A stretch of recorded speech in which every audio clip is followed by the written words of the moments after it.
la Patria. Se abre la sesión. Cuenta, señora secretaria.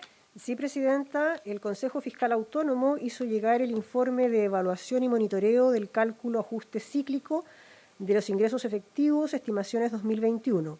Ello con fines meramente informativos y con el objeto de dar cumplimiento a lo dispuesto en el literal G del artículo 2 de la Ley 21.148 que crea el Consejo Fiscal Autónomo, que dispone que serán atribuciones del Consejo Fiscal realizar informes en relación con los estudios, análisis y otros temas que le competan de acuerdo a la ley. Este documento se envió por correo y por WhatsApp a los integrantes de la comisión. Además, Presidenta, ingresó a la comisión el proyecto de ley que modifica la ley número 17.798 sobre control de armas con el objeto de fortalecer su institucionalidad. Tiene un segundo informe de las Comisiones de Defensa Nacional y Seguridad Pública unidas y a la Comisión de Hacienda le corresponde pronunciarse sobre las normas de su competencia. Respecto de este proyecto, se va a dar cuenta de la urgencia calificada de discusión inmediata en la sesión ordinaria de sala del día de hoy. Esa es la cuenta, Presidenta. Ok. Colegas, si no hay comentarios sobre la cuenta, procederíamos entonces a ver los proyectos que tenemos en la tabla del Senado, en la comisión, perdón, y partimos por, entiendo, cuidados paliativos, donde tenemos que votar algunas normas que son propias de la comisión. ¿Es así, secretaria? Efectivamente, Presidenta, el primer proyecto en tabla es el proyecto de ley en segundo trámite constitucional sobre reconocimiento y protección de los derechos de las personas con enfermedades terminales y el buen morir. Este proyecto cuenta con un segundo informe de la Comisión de Salud. La Comisión de Hacienda debe pronunciarse respecto de las normas de su competencia, que son 3, el inciso final del artículo 2, el inciso primero del artículo 3 y el artículo segundo transitorio. Están presentes por el Ejecutivo, del Ministerio de Salud, los asesores legislativos, doctor Jorge Acosta y el señor Jaime González.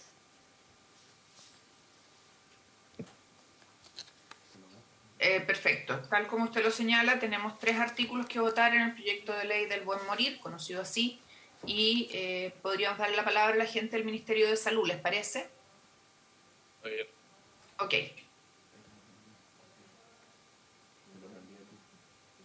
Gracias, Presidenta. ¿Me escucha bien? Sí. Muchas gracias, Presidenta. Por su intermedio, saludar a todos los miembros de esta comisión. Quisiéramos comentar muy brevemente los antecedentes y las características de este proyecto de ley y comentar también sobre el informe financiero. En primer lugar, mencionar que este proyecto de ley tiene por finalidad reconocer, proteger y regular sin discriminación alguna el derecho de las personas que padecen una enfermedad terminal o grave a una adecuada atención de salud. En ese sentido, se proveerá una atención que consistirá en un cuidado integral de la persona, orientado a aliviar dentro de lo posible padecimientos asociados a una enfermedad terminal o grave. Enfermedad terminal será entendida como una condición patológica grave que haya sido diagnosticada de carácter progresivo e irreversible, además de un tratamiento curativo que no permita modificar la sobrevida ni tampoco que cuente con recursos terapéuticos que sean eficaces para poder aumentar la expectativa de vida del paciente más allá de 12 meses. También se consideró la enfermedad grave como condiciones de salud que generan sufrimientos físicos persistentes, intolerables e incurables para la persona. Dentro de la tramitación en el Senado, el Ejecutivo incluyó también una ampliación de los cuidados paliativos hacia los cuidados, ¿cierto?, domiciliarios. En ese sentido, en el artículo segundo se agrega también que los cuidados paliativos tienen como objetivo mejorar la calidad de vida de las personas que enfrentan padecimientos relacionados con una enfermedad terminal o grave, mediante la prevención y alivio de tales padecimientos a través de la identificación temprana, la evaluación y tratamiento de los problemas de salud de orden físico o psicológico. Los cuidados paliativos podrán otorgarse mediante un modelo de atención domiciliaria, pudiendo además considerar la educación y el apoyo psicológico a los familiares hasta el primer grado de consanguinidad y los cuidadores no remunerados. Asimismo, también se avanzó en garantizar ciertos derechos para las personas que están cursando con una enfermedad terminal o grave. No solamente el derecho a los propios cuidados paliativos, sino también a ser informados en forma oportuna y comprensible de su estado de salud y también a ser acompañados por sus familiares o las personas significativos que ellos designen. Por último, Presidenta, mencionar, cierto, que en el artículo segundo transitorio, el mayor gasto fiscal que represente la aplicación de esta ley durante su primer año presupuestario de vigencia se financiará con cargo al presupuesto del Ministerio de Salud. No obstante, el Ministerio de Hacienda, con cargo a la partida presupuestaria del Tesoro Público, podrá suplementar dicho presupuesto en la parte que no se pueda financiar con esos recursos. Para los años siguientes se financiará de acuerdo a lo que determinen las respectivas leyes del sector público. Con respecto en particular al informe financiero, es dable señalar que estos cuidados paliativos se amplían específicamente a lo que se llaman los cuidados paliativos no oncológicos, puesto que los cuidados paliativos oncológicos están cubiertos actualmente por la ley GES, a través de los cuidados paliativos oncológicos garantizados por ley. Se hace presente que además es posible considerar a los cuidados paliativos como medidas costo efectivas en el mediano plazo, ya que aquellos pacientes que no requieran una hospitalización podrán atenderse a través de una hospitalización domiciliaria y ya no a través de necesariamente hospitalizaciones en unidades de cuidados intensivos. Y obviamente que puedan recibir todo el cuidado y toda la dignidad en las postrimerías de su vida. Se ha estimado que el gasto adicional durante el primer año de implementación asciende a 13.473 millones de pesos, que se descompone tanto a nivel de atención primaria como para nivel subsecundario de atención, ampliando la contratación de recursos humanos, la movilización de aquellos, la compra de insumos y fármacos para la atención de pacientes que requieran cuidados paliativos no oncológicos. En particular, se contempla un promedio de 5 visitas mensuales por paciente, donde los equipos profesionales de salud, que corresponderán a un equipo multidisciplinario de médicos, enfermeras, kinesiólogos, psicólogos, nutricionistas y TENS, tendrán también, apoyo adicional, no solamente para la atención domiciliaria, sino que también para los equipos existentes de cuidados paliativos oncológicos en atención secundaria, donde también se podrán prescribir fármacos de uso restringido y no contemplados en el arsenal terapéutico de la atención primaria.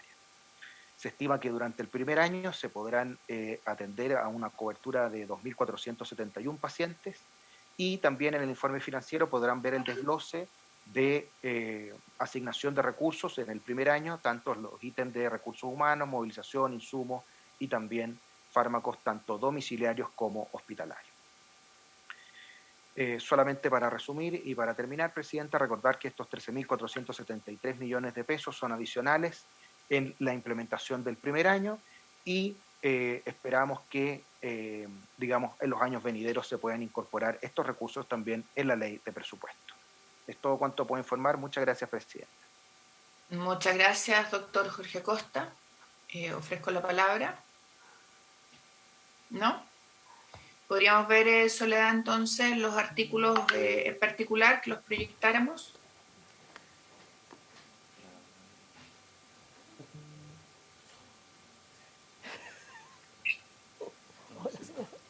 Donde quiera.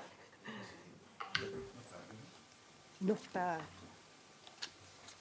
Perfecto. ¿Podemos ir leyéndolos, señora secretaria? Presidenta, el primer artículo de competencia de la Comisión es el artículo segundo, inciso final, que señala que los cuidados paliativos podrán otorgarse mediante un modelo de atención domiciliaria, pudiendo además considerar la educación, el apoyo psicológico a los familiares hasta el primer grado de consanguinidad y a los cuidadores no remunerados que determine el respectivo reglamento dictado por el Ministerio de Salud, independientemente de si estos son o no familiares, tanto durante el otorgamiento de cuidados paliativos de la persona con enfermedad terminal o grave, como con posterioridad a su muerte, si ella acaeciera.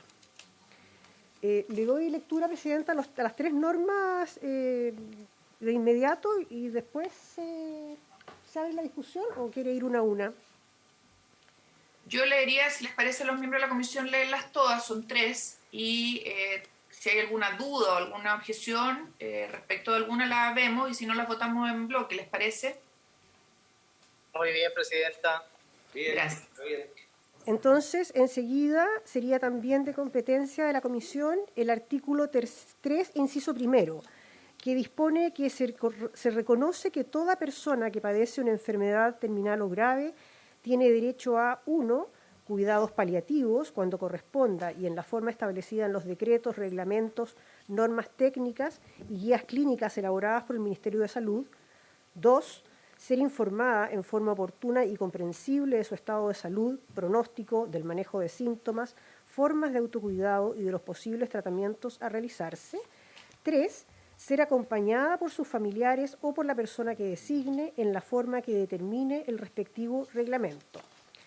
Finalmente, el artículo 2 transitorio señala que el mayor gasto fiscal que represente la aplicación de esta ley durante su primer año presupuestario de vigencia se financiará con cargo al presupuesto del Ministerio de Salud. No obstante lo anterior, el Ministerio de Hacienda, con cargo a la partida presupuestaria del Tesoro Público, podrá suplementar dicho presupuesto en la parte del gasto que no se pudiere financiar con esos recursos. Para los años siguientes se financiará de acuerdo con lo que determinen las respectivas leyes de presupuestos del sector público. Esas son las disposiciones de competencia de la Comisión.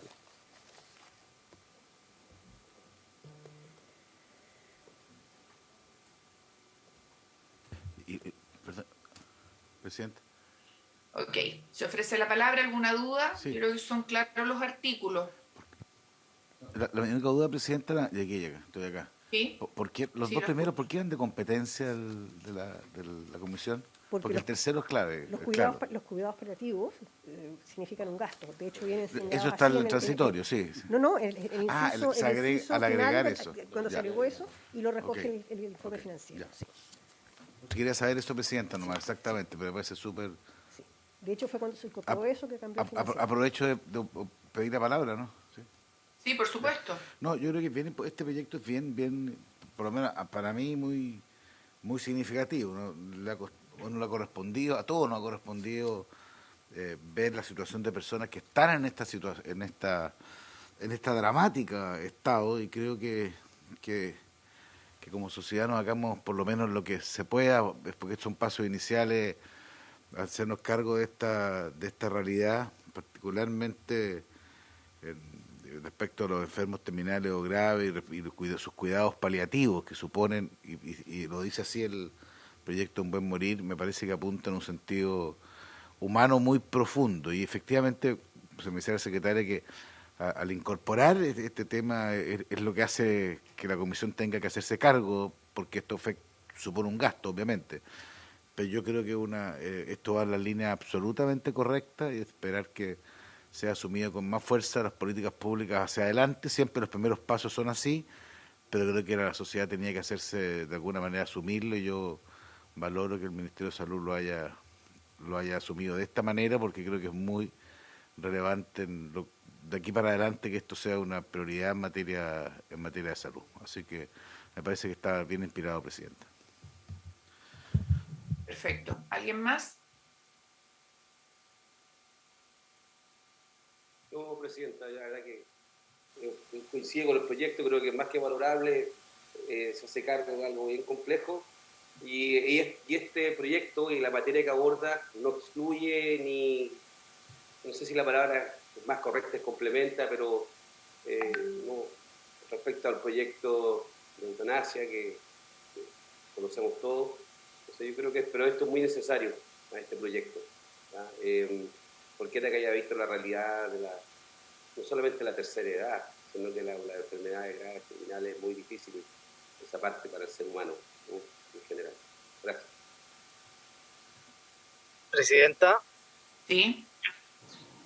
yo me quiero sumar a las palabras tanto del senador Coloma como del senador Lago, en el sentido de la importancia de este proyecto, el sentido humanitario que tiene, y quería pedirles si es posible que me autorice votar, porque voy a tener que desconectarme por algunos minutos. Perfecto. Tomamos la votación entonces si no hay objeciones y lo hacemos por unanimidad. Bien. Se aprobaría entonces por la unanimidad de los miembros de la comisión las 3 normas de competencia. Sí. De acuerdo, Quedan doy la entonces- unanimidad. Ok.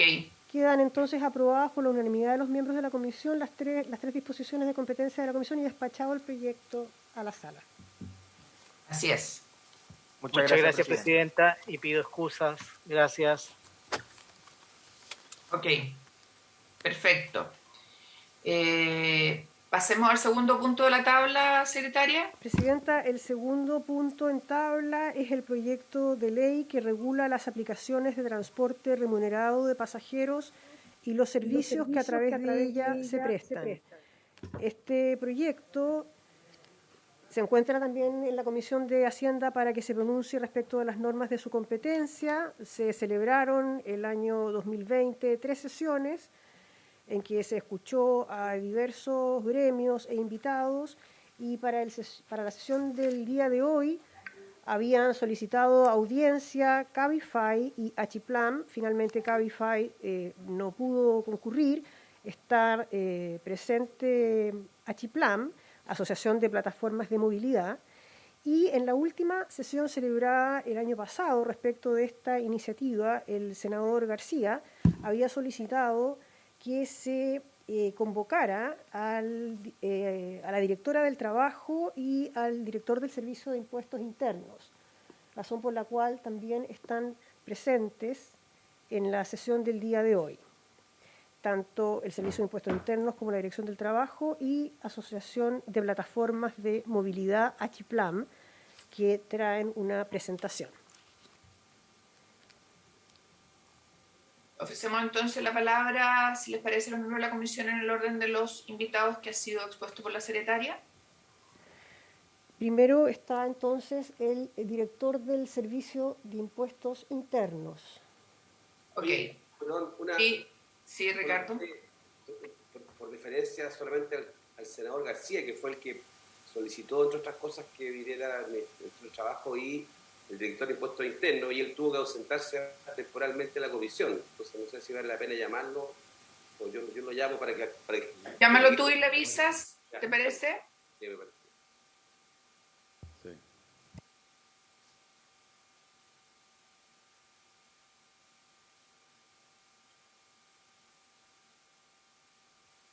¿Te esperamos?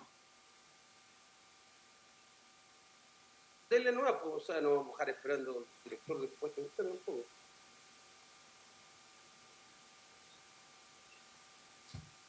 Partamos entonces con el director del Servicio de Impuestos Internos. Señor director, ¿cómo está? Hola, buenos días, Presidenta. Por su intermedio saludo también a los honorables diputados y los senadores, perdón, y a los invitados. Nos han pedido que planteemos nuestra opinión respecto a el proyecto de ley que regula aplicaciones de transporte remunerado de pasajeros y los servicios que a través de ella se presten, asociado al boletín 11.934-15. Nosotros traemos algunas opiniones, obviamente referidas al ámbito que es de nuestra competencia, que es la tributación principalmente. Y si me permite, Presidenta, me gustaría compartir una presentación breve que traemos para el efecto. Me acompañan el subdirector normativo, Simón Ramírez, y la subdirectora de asistencia al contribuyente, Verónica Valle. Voy a subir la presentación.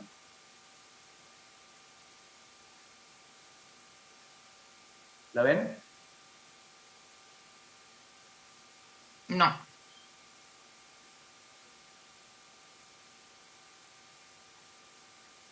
¿Por ahí? No. Claro. Ahí sí. ¿Sí? Bien. Bien, brevemente vamos a referirnos al texto de las mociones parlamentarias y algunos comentarios. En primer lugar, este proyecto de ley define empresas de aplicación de transporte a toda persona jurídica que preste o ponga a disposición de las personas un servicio de plataforma digital con un sistema informático o tecnológico de cualquier tipo y que permita a un pasajero contactarse con el propietario, administrador o conductor de un vehículo de transporte menor de pasajeros para ser transportado desde un origen a un destino determinado, pagando una tarifa por el servicio recibido. Vale decir, este proyecto intenta regular lo que hoy día es bastante común, ¿no? Donde las personas se trasladan utilizando servicios de transporte a través de aplicaciones típicamente en los celulares. Luego dice que para todos los efectos se consideran empresas de transporte remunerado de pasajeros y sus servicios serán calificados como servicios de transporte remunerado de pasajeros. Eso es relevante, ya voy a señalar por qué desde el punto de vista tributario.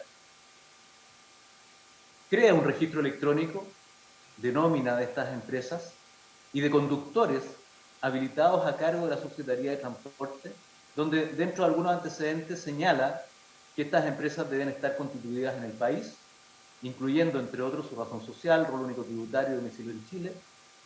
Deben individualizar a los representantes legales y ejecutivos responsables y su domicilio en el país. Deben describir y denominar los servicios y también este registro debe incluir a los conductores habilitados y sus vehículos en cada una de las regiones. También señala que para prestar los servicios de transporte remunerado a pasajeros, estas empresas deben inscribirse en el registro y cumplir con los requisitos que se establecen en la ley.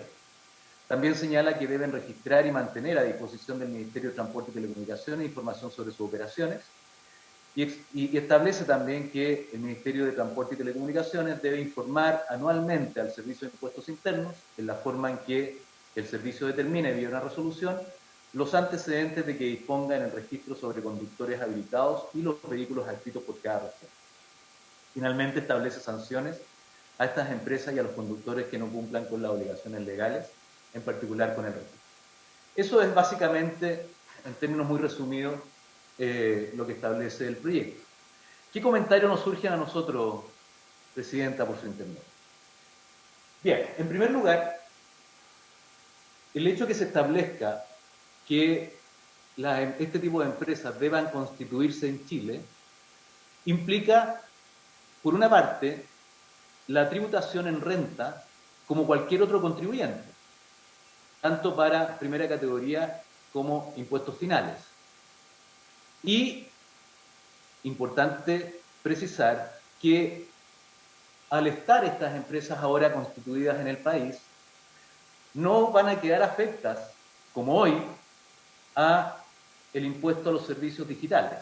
Recordemos que a partir de febrero del año pasado existe el impuesto a los servicios digitales y estas empresas o estas plataformas que están en el extranjero y dando servicios de esta naturaleza en el territorio, hoy día están afectas a este IVA digital y lo están pagando. Por lo tanto, nos parece importante advertir que cuando esta norma entre en vigencia, al obligar a que estas empresas se constituyan en Chile, obviamente van a dejar de pagar, ya no van a quedar afectas a este IVA digital que está establecido en la nueva letra N del artículo 8 bis de la Ley sobre Impuestos a las Rentas y Servicios, y que solo aplica a prestadores domiciliados o residentes en el extranjero. Aquí entonces es un primer elemento que nos parece importante considerar.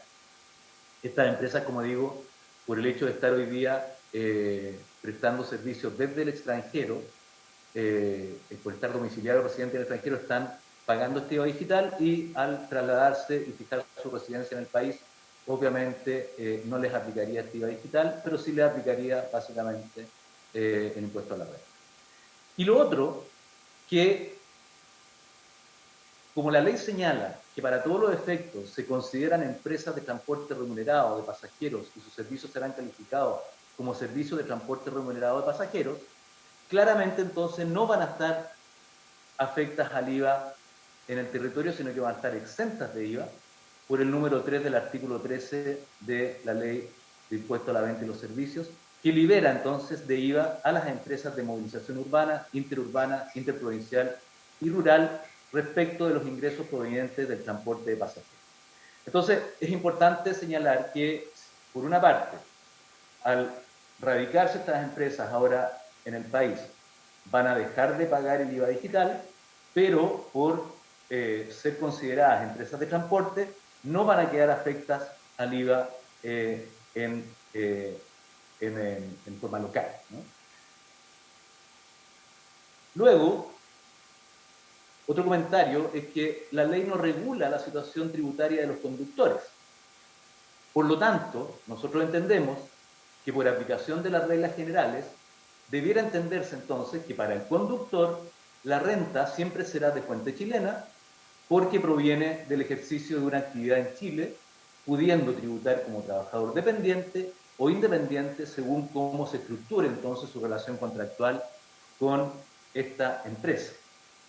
Ahora bien, considerando que la plataforma se va a constituir en Chile, se aplican por lo tanto las reglas generales de retención y pago de impuestos. Y por lo tanto tenemos aquí dos situaciones. Por una parte, para aquellos trabajadores que sean dependientes, estas empresas pagarán la renta y deberán retener entonces el impuesto único de segunda categoría y enterarlo en arcas fiscales hasta el día 12 del mes siguiente, tal como está establecido en el artículo 74, número 1 y 78 de la Ley de Impuesto a la Renta. O bien, si el conductor es un trabajador independiente, en ese caso entonces estos trabajadores deberán emitir boletas de honorario electrónicas y la plataforma entonces retener y pagar el impuesto con una tasa provisional que, de acuerdo al artículo 74, número 2 de la Ley de Impuesto a la Renta, hoy día está en 11,5% durante el año 2021 y que sabemos que va a seguir subiendo gradualmente hasta llegar al 27% en el año 2028. En el mes de abril, entonces, el propio trabajador, el conductor, entonces, deberá declarar y pagar el impuesto global complementario en su formulario 22, sirviéndole de crédito la retención efectuada y pagada en el año anterior. Eso es lo que nosotros vemos en materia tributaria asociada a este proyecto de ley, señora presidenta, por su intermedio, señores senadores. Gracias, director. Muchas gracias, doctor Fernando Barraza. ¿Quiénes siguen el orden de los invitados? A menos que alguien quiera hacer alguna pregunta a don Fernando. ¿No? Ok. Secretaria.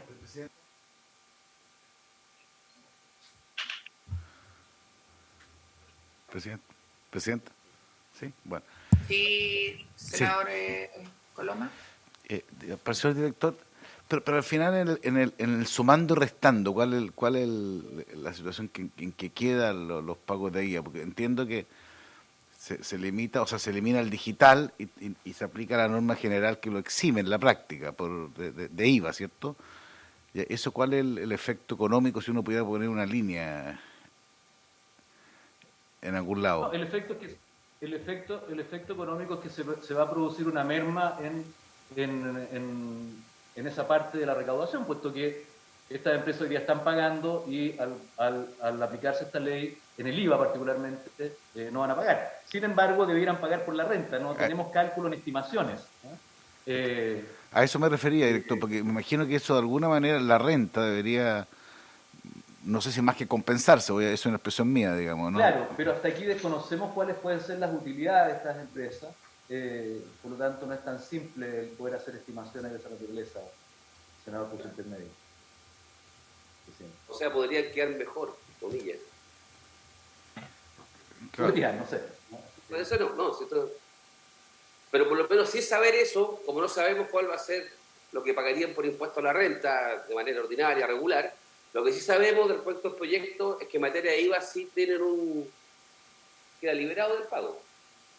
Porque no pagan el IVA digital, porque ya no lo van a pagar porque está constituida en Chile, y respecto del IVA nacional están exentos por el artículo que son de transporte urbano, de pasajeros, me parece. Entonces, desde ese punto de vista, eso sí lo sabemos. O sea, IVA no van a pagar. No pagan el digital y tampoco el IVA, no sé cómo llamarlo, el del IVA regular. Ya. El de la regla general. Exactamente. Ya, así era para claridad. Claro. A mí me saltó la misma percepción. Por eso es clave creer más o menos lo que es, por los distributos por utilidad, por renta. Eso va a tener que ser parte de la... siguiendo la lógica. Bueno, yo deduzco que si las empresas no han hecho punto de esto es porque su cálculo es que les va a ir mejor. Ya, tengo que... Ya. ¿No hay más preguntas entonces al director? No por ahora. Ya. Me Secretario. comunico, presidente, me comuniqué con el senador García. Pasa que está en el aeropuerto porque tiene que ir a una actividad personal, un funeral, parece. Va a tratar de conectarse, está difícil. Ya. Secretaria, ¿con quién continuamos? Con la Dirección del Trabajo, Presidenta, está la directora, la señora Lilia Jerez, presente.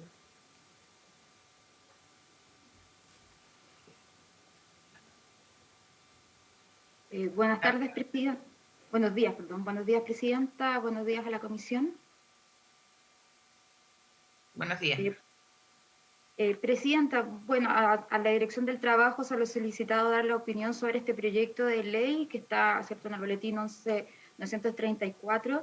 Acá se presente, Presidenta, que en el marco de la tramitación de este proyecto de ley se expuso que los aspectos laborales del mismo no serían tratados en este proyecto. De hecho, hago referencia a las sesiones que han estado, digamos, y que están disponibles, ¿cierto?, en la página web del Congreso, donde la ministra de Transporte, Gloria Hood, en su momento señaló que existe un proyecto distinto y que en definitiva trata los aspectos laborales de las personas que se desempeñan en estas plataformas informáticas, y de tal forma de que desde el proyecto de ley que revisamos, todos los aspectos laborales que en definitiva estaban eventualmente abordados en este proyecto de ley, las indicaciones que los distintos señores y señoras senadoras fueron interponiendo fueron rechazados. Entonces, hacer presente, por lo tanto, la existencia de un proyecto de ley que establece garantías básicas a las personas que prestan servicios a través de las plataformas digitales, que está recogido en el boletín 13496-13, que actualmente se encuentra en segundo trámite constitucional, donde, y muy en síntesis, ¿no?, se define lo que son las plataformas digitales. También define al trabajador como aquel que ejecuta servicios personales, sea por cuenta propia o ajena, solicitado por usuarios de una aplicación administrada o gestionada por la empresa de plataforma digital de servicios, y que estos trabajadores pueden ser considerados como dependientes o independientes en conformidad a lo que establece el artículo 7 del Código del Trabajo, y después hace una descripción o una separación de lo que se entiende como trabajadores dependientes o trabajadores independientes de estas empresas de plataformas digitales, dentro de las cuales se presente que se refiere también al transporte menor de pasajeros. Presidenta, por su intermedio, señalarle que dado que esto se trata de un proyecto de ley y además está siendo actualmente tramitado también por el Ministerio del Trabajo, nosotros como Dirección del Trabajo nos corresponde la interpretación de la normativa en vigencia laboral, y por lo tanto, considerando que este proyecto que hoy nos ocupa no tiene aspectos laborales, y el otro, que cito su referencia, los aspectos laborales están siendo tramitados por el Ministerio del Trabajo, pues bien, nuestros comentarios más bien breve, considerando la existencia de todos estos fundamentos. Presidente. ¿Algo más que agregar? Don Francisco del Río. Gracias, Presidenta. Saludar a usted por su intermedio a la comisión. Solo complementar lo que señala la señora directora, en orden a que el proyecto al cual se refirió proviene de una moción parlamentaria de diversos señores senadores, que fue complementada con indicaciones del Ejecutivo y que fue aprobada por una gran mayoría, casi unánime, la mayor parte de sus normas, el 1 de abril de este año, el 1 de abril de 2021. El proyecto inició su trámite en la Comisión de Trabajo de la Cámara de Diputados y está en su discusión particular, terminando su discusión particular a este efecto. Probablemente los señores senadores lo van a ver en tercer trámite con algunas modificaciones que se han introducido ahí. Pero efectivamente la moción el proyecto que ustedes están viendo ahora en la Comisión de Hacienda no tiene los alcances laborales del otro proyecto mencionado. Gracias, Presidenta. Ok. ¿Alguna pregunta de los colegas? Juan Antonio, tú estás en la comisión, ¿no? Sí, estoy aquí. Ok. Lo estoy mirando. ¿Ah? Lo estoy estoy mirando en pantalla grande y atento. Muy bien. Ok, señora secretaria, ¿quién más tenemos en la lista? La Asociación de Plataformas de Movilidad, Achiplam. Está el presidente, señor Felipe Simonson, y el gerente de Asuntos Corporativos de Didi, señor Christian Sofje. Hola, Presidenta, muy buenos días. Saludar por su intermedio a los senadores Montes, Lagos Weber y el senador Coloma, y a las autoridades aquí presentes del Ministerio de Servicios Postinternos y de la Dirección del Trabajo. Voy a compartir mi pantalla para mostrarles una presentación que hemos preparado para hoy. La verdad es que bastante contento, digamos, que se retome la vista del proyecto, porque creemos que es tremendamente importante el poder avanzar en la regulación de este servicio que lleva tanto tiempo en discusión, ¿verdad? Considerando que se trata de, ahí estoy compartiendo la pantalla, ahí está. Y aprovechar de contarles de la asociación. Somos el primer gremio de plataformas de movilidad que reunimos a ya 11 miembros en nuestra corta existencia, y en que tenemos todo tipo de plataformas que forman parte de la asociación, ¿no? Desde el delivery, el transporte de pasajeros, el arriendo de vehículos, la micromovilidad compartida, la venta de intermediación de servicios y productos, etc. La logística también. Y quizás hablar un poco del impacto social y económico de las plataformas, en particular en esta época, ¿no? Buena parte del comercio hizo frente a las restricciones de movilidad gracias a las plataformas digitales. En Colombia veíamos un estudio que decía que el 45% de lo que vendieron los restaurantes, por ejemplo, durante la pandemia fue hecho a través de plataformas. En Chile esto no fue muy distinto. Y al mismo tiempo es una alternativa democrática y sencilla y de fácil acceso para poder generar ingresos. Cualquier persona con un vehículo de determinadas características y una licencia de conducir puede generar ingresos a través de plataformas con un modelo de libertad y flexibilidad de jornada y horarios. Y un estudio de la Universidad Católica hecho por el economista David Bravo señaló que cerca de 200.000 personas obtuvieron ingresos ofreciendo servicios a través de plataformas. Y esto es clave, dada la contingencia, digamos, que en la empleabilidad que ha tenido la pandemia. Y por otro lado, que más de la mitad de los hogares en Chile utilizó, digamos, las aplicaciones durante ese mismo periodo. Y del primer quintil de ingresos, casi un tercio de los hogares las utiliza. Es decir, es un servicio extremadamente democrático y que está atravesando todos los territorios a lo largo de nuestro país con una buena recepción. La siguiente. Acá. Quiere decir que abren oportunidades de innovación. Ya hay varias plataformas que han sido creadas en Chile y se han creado unicornios a partir de esta innovación y han ido también mejorando servicios que tenían una resistencia, digamos, a la innovación, como pudo haber sido servicios tradicionales como el taxi, donde hoy día más del 50%, me atrevería a decir que más del 75% del parque taxistas de la región metropolitana por lo menos utiliza alguna aplicación hoy en día. Por lo tanto, hay un impacto importante también en estos servicios. Y la contribución fiscal, ya lo decía anteriormente el director de Servicios de Impuestos Internos, ya el IVA digital ha permitido recaudar más de 150.000 millones de pesos por más de 190 plataformas que pagan IVA todos los meses.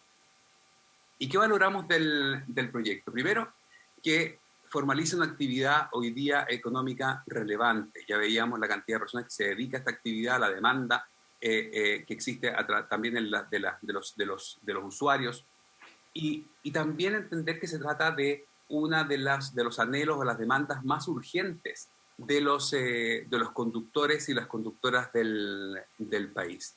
El proyecto de ley fija estándares comunes para la entrega de este servicio, fijando también transparencia y claridad entre las reglas, entre las partes, y creo que eso es algo, creemos como asociación que esto es algo tremendamente importante. También considera cierta gradualidad en la implementación de esta regulación. Esto es clave y es muy importante que exista un régimen transitorio, dado que los conductores tendrán que adaptarse a un sinnúmero de nuevos estándares o requerimientos para poder prestar el servicio. Por lo tanto, es importante que se considere una gradualidad en su implementación, especialmente por este contexto post-pandemia. Y algo también tremendamente importante es que esta ley va a permitir brindar información pública relevante para la toma de decisiones. Recién escuchamos la discusión del tema, sobre un tema, digamos, impositivo, del cual no me voy a pronunciar porque no tengo esa información. Pero hay muchos aspectos en los cuales no se conoce la información por parte de este mundo de las aplicaciones, ¿no? Y es importante que la autoridad y el regulador tengan acceso a la información para poder tomar decisiones, para poder fiscalizar y controlar el correcto funcionamiento de la ley. En particular, Presidenta, por su intermedio de la Comisión, tenemos ciertas propuestas que apuntan a incorporar mejoras al proyecto de ley basado en la evidencia que nosotros manejamos como asociación y que creemos que pueden ser un aporte para esta ley y, más importante, para los y las conductoras. Y el primero tiene que ver con el cierre que establece la ley sobre el registro de conductores. Recordemos que la ley establece que va a haber una apertura en el registro de conductores por 6 meses y luego se va a clausurar este registro por 18 meses. Hay que tener presente que los conductores tienen una rotación muy alta en su ingreso y salida de esta actividad. Funciona muchas veces como un colchón o como una red de protección, digamos, una especie de seguro de desempleo, donde finalmente o lo hacen de manera de poder complementar temporalmente algún ingreso. Y eso creo que es algo que este proyecto no considera esa realidad.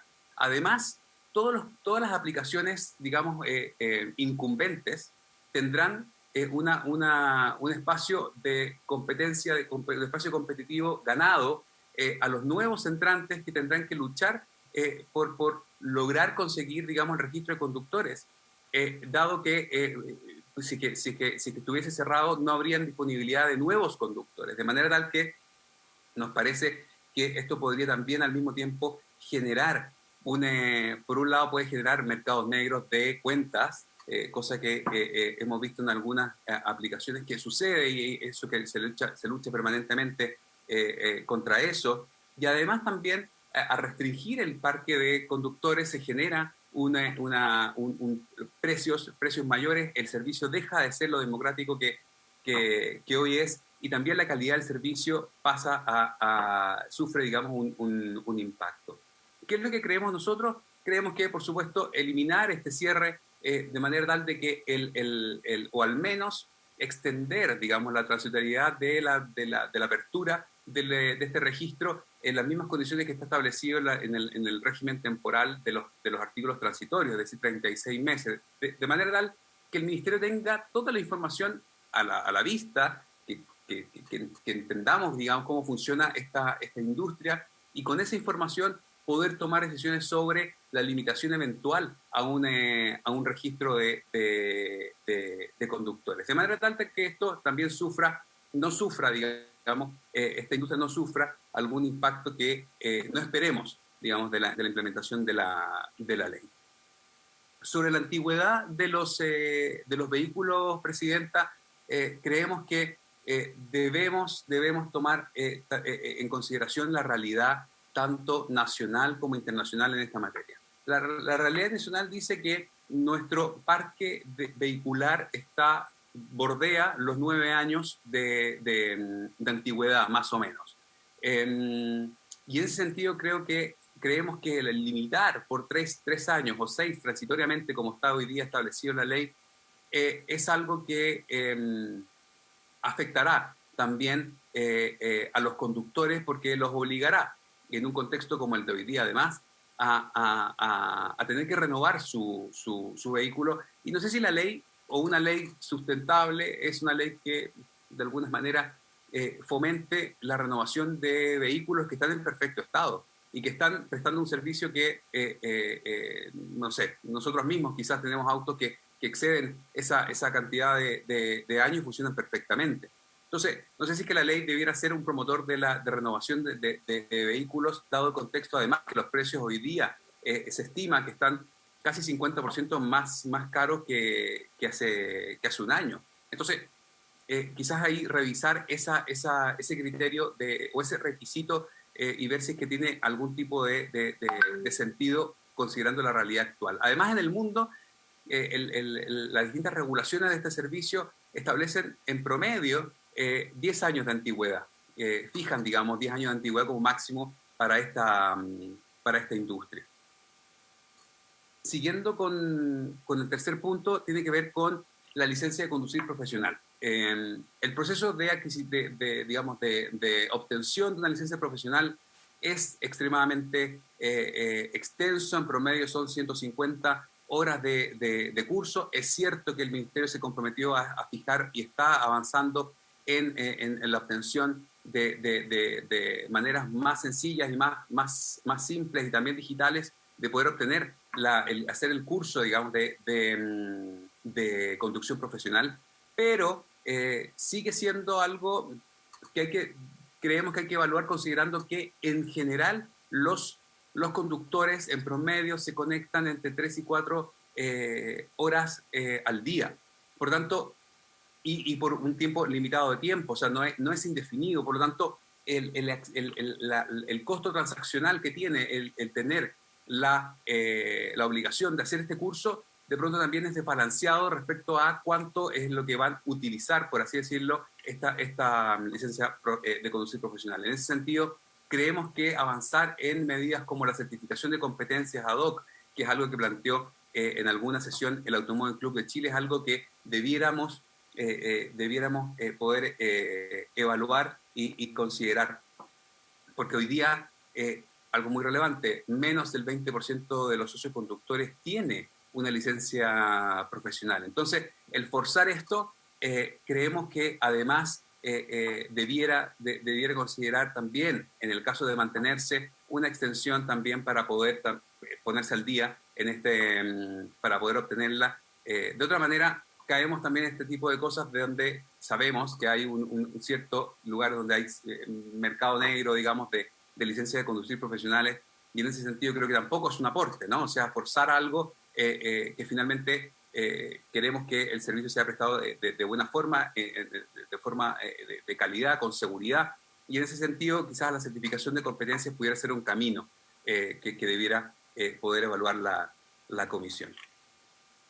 Sobre los requisitos de los autos, esto también es muy, muy importante, porque se fijan criterios que a nuestro entender son criterios que son un poco, no quiero, pero creemos que son un poco de modé, ¿no? O sea, que esto es algo un poco de los 90, donde fijamos un criterio por cilindrada del motor, y está asociado a los requisitos que hoy día tienen los taxis, que también es algo que quizás habría que revisar y también mirar, porque en Chile 6 de los 10 modelos de los autos más vendidos no cumple con el requisito de los 1.500 centímetros cúbicos. Y en ese sentido tampoco estamos promoviendo el acceso a vehículos más sustentables que en el fondo tengan emisiones que emitan menos dióxido de carbono, y en ese sentido también creo que la línea de trabajo de la ley también debiera ser avanzar, digamos, a vehículos con una menor motorización, con estándares de seguridad, por supuesto, pero no necesariamente el hecho de que sea sedán y con un motor 1500 va a significar que un auto sea lo confortable o lo cómodo que pueda ser un vehículo de menor cilindrada o un vehículo de otras características como un SUV.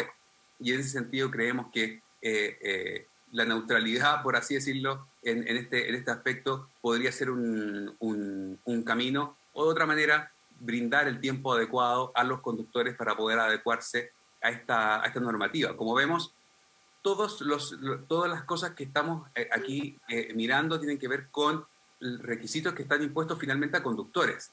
Por lo tanto, hay que considerar lo que está pasando hoy día, hay que considerar los plazos para cada una de estas cosas, los montos de inversión, etcétera, para poder evaluar finalmente y balancear, digamos, esta ley de cara a lo que va a ser los requerimientos a los conductores.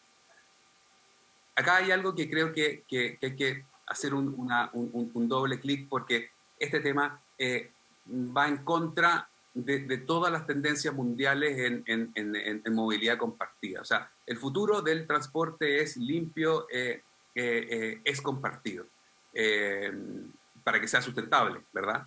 Y esto, la provisión de carpooling, de verdad que es algo que seguimos sin entender que hoy día, con el tema de la pandemia, por supuesto, no es algo que vamos a promover ni empezar a realizar ni pensar de momento. Pero creo que es algo que debiéramos mirar, porque finalmente disminuye la congestión vehicular, reduce emisiones, ofrece una alternativa más económica de transporte, complementa de mejor manera el transporte público. Y hoy día, la verdad es que tanto distintos estudios como el de Fillbaum y Tirachini o el de la Comisión Nacional de Productividad señalan que no hay evidencia que haga que exista, digamos, o se mantenga la prohibición al carpooling, que es el compartir un viaje entre varias personas que no tienen una conexión entre sí. Y creemos que si varias personas van de un punto a otro punto de la ciudad, lo más lógico es que al mismo punto de la ciudad, creo que lo más lógico es que compartan un medio de movilidad, y esta industria puede colaborar en eso. Así que creemos que eso también debiera revisarse. Esos 5 puntos creemos que son claves para poder contar con una buena ley, una ley que se adapte a la realidad nacional, una ley que también mantenga los estándares y requisitos que se mantienen en legislaciones internacionales. Y en ese sentido creemos que, solo para sintetizar, Presidenta, esta industria ha movido y ha impulsado la economía, constituyéndose en un sector de la economía y haciéndolo de forma flexible, independiente y autónoma, permitiendo una generación de ingresos segura y permanente. Es urgente legislar y regular esta industria, considerando además algo que se mencionaba sobre la relación laboral. Tenemos un proyecto de ley que está en segundo trámite en la Cámara de Diputados, la Comisión de Trabajo, que regula la relación laboral entre conductores, repartidores y todos los trabajadores de las distintas plataformas que existen con las apps. Y sin este proyecto de ley, el proyecto de garantías básicas queda un poco cojo, porque finalmente este servicio seguiría siendo informal o no regulado, y por lo tanto sería objeto de fiscalización por parte del Ministerio, siendo que la relación laboral entre las plataformas estaría sí regulado, ¿no? Entonces creo que esto hay que ponerlo quizás en la misma página, de manera tal de que tengamos ambas leyes, digamos, en el mismo tiempo, y podamos tener un ecosistema, digamos, de este servicio totalmente regulado y formalizado. Y en general proponemos para la adecuación, como les decía antes, los distintos temas, tanto de los requisitos para los vehículos, los requisitos de licencia de conducir, y los demás, un plazo de adecuación de 3 años, de manera tal de que esta ley no impacte a conductores que queden finalmente fuera por no cumplir, digamos, con los requisitos materiales que establece la ley. Queremos también agradecer, Presidenta, la invitación, y estamos totalmente disponibles para poder seguir aportando en esta discusión, porque creemos que regular estos servicios hoy día más que nunca se hace algo extremadamente urgente. Muchas gracias. Gracias, don Felipe. ¿Alguna pregunta de los colegas o seguimos escuchando? Una pregunta solamente... Senador Lago. Que no tiene, bueno, agradezco las presentaciones tanto de las tres personas que han hablado, pero la última es una pregunta para quienes no somos de la Comisión de Transporte y hemos seguido este proyecto.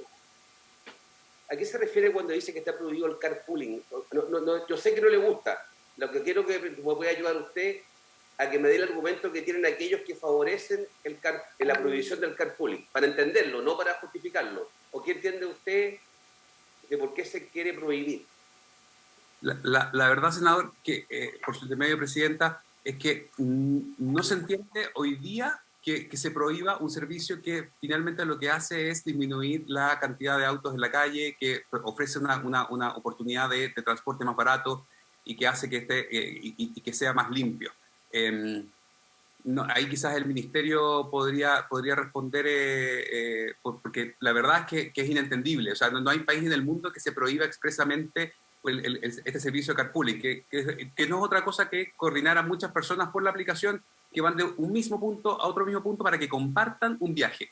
Eso es básicamente el carpooling. Sería como una especie de colectivo ad hoc, ¿no? O sea, sin ruta predefinida, pero todos coordinados a través del sistema de aplicación. La verdad es que va contra toda tendencia mundial, senador, así que no tengo mucho que decir en ese sentido.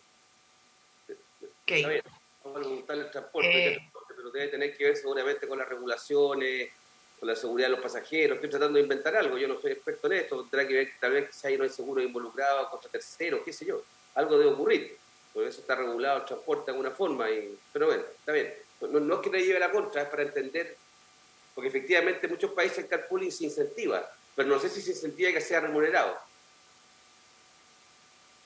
Ok. Gracias, senador Lagos. Secretaria. Presidenta, estaba pidiendo la palabra don Juan Carlos González, del Ministerio de Transportes y Telecomunicaciones. Es el jefe de gabinete de la ministra. Juan Carlos. Ahí viene la respuesta. Muchas gracias, presidenta. Primero que nada, celebrar que se ponga en tabla este proyecto. Desde mayo del año 2020 que no lo tratábamos en esta comisión, y la verdad es que es un proyecto que, si bien en un minuto planteamos mucha urgencia, con el tiempo, bueno, y con las distintas prioridades que tuvo en particular esta comisión, lamentablemente fue quedando un poco atrás. En paralelo sí avanzó el proyecto que regula los aspectos laborales, por lo tanto estamos a tiempo de poder acompasar estas dos normativas. Lo que yo quería señalar, y aprovechando responder la pregunta por su intermedio, presidenta del senador Lagos Weber, es que este proyecto ha sido bastante bien calibrado en las comisiones técnicas que lo han precedido, tanto en la Cámara como en el Senado.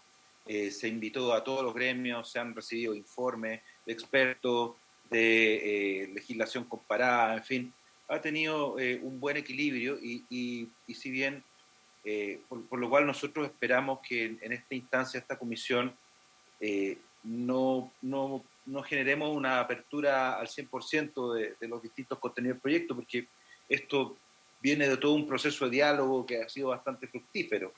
En particular, por ejemplo, respecto a la pregunta del carpooling, esto tiene que ver con que en nuestra normativa y nuestra legislación, de hecho, se encuentra reconocido el modo de colectivo como un transporte público, que es una oferta pública de servicio y que está avanzando cada vez más a modelos más regulados, ¿ya? En la región metropolitana en particular, ya existen lo que se llaman perímetros de exclusión del transporte colectivo, donde hay una suerte ya de regulación casi contractual con el prestador del servicio, en que se exigen ciertas frecuencias, ciertos cumplimientos de ciertos indicadores, en fin. Por lo tanto, consideramos que además, dado que se ha cuidado la situación de seguridad vial de los distintos prestadores de servicio en el mismo proyecto de ley, y ciertamente también se escuchó a los distintos gremios en las instancias previas, los legisladores han optado por mantener este ámbito del transporte público de los colectivos, que en muchas ciudades intermedias del país es muy importante, más bien al margen de este tipo de regulación, sin perjuicio que en el futuro, el mismo proyecto lo plantea, puedan ir probándose otras alternativas, como por ejemplo que se está incorporando poco a poco en el mundo, que es el DRT, que es el Demand Responsive Transport, o el transporte colectivo, incluso en buses, programado bajo los requerimientos que los usuarios manifiestan a través de este tipo de instrumentos tecnológicos. En segundo lugar, por ejemplo, el proyecto no señala que los taxis que los vehículos deben ser sedán de 1.500 centímetros cúbicos. Lo que dice es que los requisitos técnicos van a ser señalados por el Ministerio, pero no pueden ser inferiores a los de los taxis.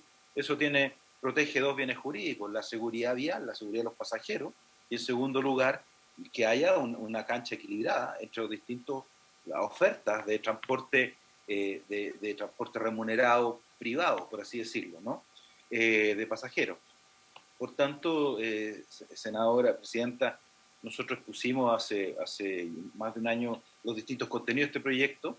Esperamos que eso se pudiera rescatar. Yo puedo enviar de nuevo la presentación a la Secretaría si usted se lo estima, pero rogándole que, por favor, en esta instancia, sin perjuicio de las atribuciones que tiene esta comisión técnica, se pueda abocar más bien al estudio de las materias que son propias de Hacienda, porque además esta comisión tiene una gran carga de trabajo y nosotros necesitamos avanzar con el proyecto para poder regular precisamente esto. Está ocurriendo en la calle y necesitamos que se pueda regular en beneficio de todos, de las personas, del país y de los conductores, ciertamente. Muchas gracias. Gracias, Juan Carlos.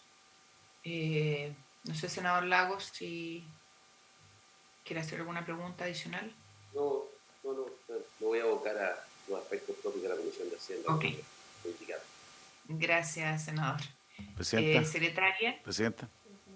Sí, senador Coloma. Presidenta, creo que hay un par de cosas que es importante por lo menos plantearlas entre nosotros. La verdad es que tal como se plantea, nosotros tenemos una misión específica, digamos. Estaba chequeando con la secretaria, nosotros tenemos que pronunciarnos sobre el registro electrónico, sobre la regulación de ese registro, sobre las facultades de cobro a ese registro para incorporación, sobre las multas y sobre la imputación de gastos. Eso entiendo que son las facultades que nos corresponden. Ahora, siempre es bueno entender bien el contexto del proyecto, que como efectivamente se plantea, surgió con mucha premura la víspera de la pandemia, por así decirlo. Entonces eso generó un cambio en prioridades legislativas que todos entenderán, pero me parece muy bien retomar esta discusión. Pero para efecto práctico nosotros tenemos, y tiene razón, que hay otras comisiones técnicas que se hicieron cargo del tema más de contenido del proyecto y las relaciones al interior. Nosotros tenemos estos puntos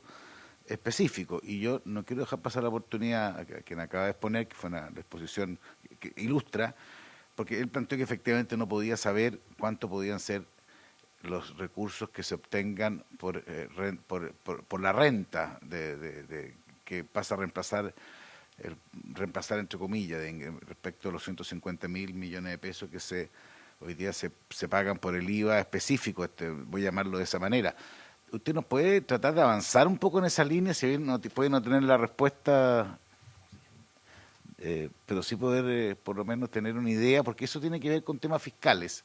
Eso es bien propio de esta comisión, si bien y eso puede de alguna manera afectarla. Así que si no la tiene ahora, me gustaría que por lo menos pudiera verlo más adelante, a ver si puede darme un dato respecto de ese que planteó el director de Impuestos Internos, dicho sea de paso.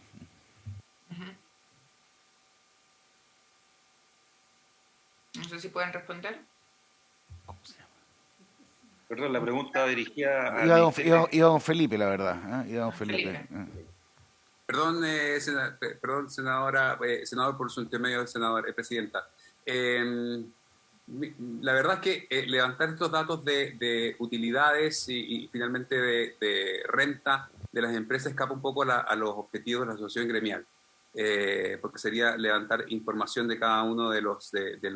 Pero lo único que puedo decirle, senador, que creo que el tener, con esta ley tal como está, vamos a reducir el tamaño de la industria de plataformas, digamos, de transporte de forma significativa. Por lo tanto, todo evento, lo que está aconteciendo hoy día, en el cual hay un pago de impuesto digital por cada uno de los viajes que se realizan en el país por parte de las plataformas que están establecidas o constituidas fuera de Chile, se va a ver disminuido si es que aprobamos una ley que restrinja de la manera que hace el acceso a conductores y finalmente reduce el tamaño de este mercado. Por lo tanto, el riesgo de cambiar un poco la lógica impositiva, haciendo que disminuya el mercado, hace que las utilidades por consecuencia, digamos, también se reduzcan y de esa manera el efecto esperado desde el punto de vista impositivo no se cumpla no se cumpla a cabalidad. Entonces, ejemplos como lo que le decía antes, el requisito no son temas netamente técnicos, ¿no? O sea, o exclusivamente técnicos. Tiene un impacto también en lo que hace el tamaño de la industria. Y por lo tanto, mientras más grande, más transacciones y más, ojalá, digamos, para que esta industria sea sana y esta asociación siga existiendo, sea próspera y de esa manera pague todos los impuestos que tenga que pagar y que sean más.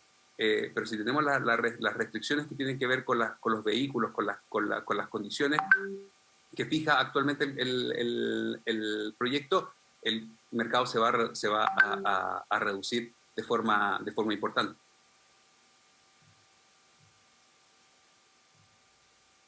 Ok.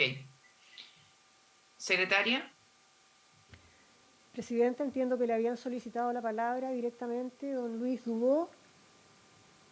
Sí. No sé si ingresó.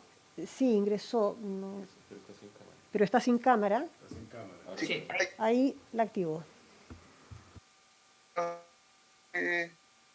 Buenos días a los señores senadores, al Ministerio de Transporte y a los demás invitados. A ver, yo quiero dos cosas puntuales.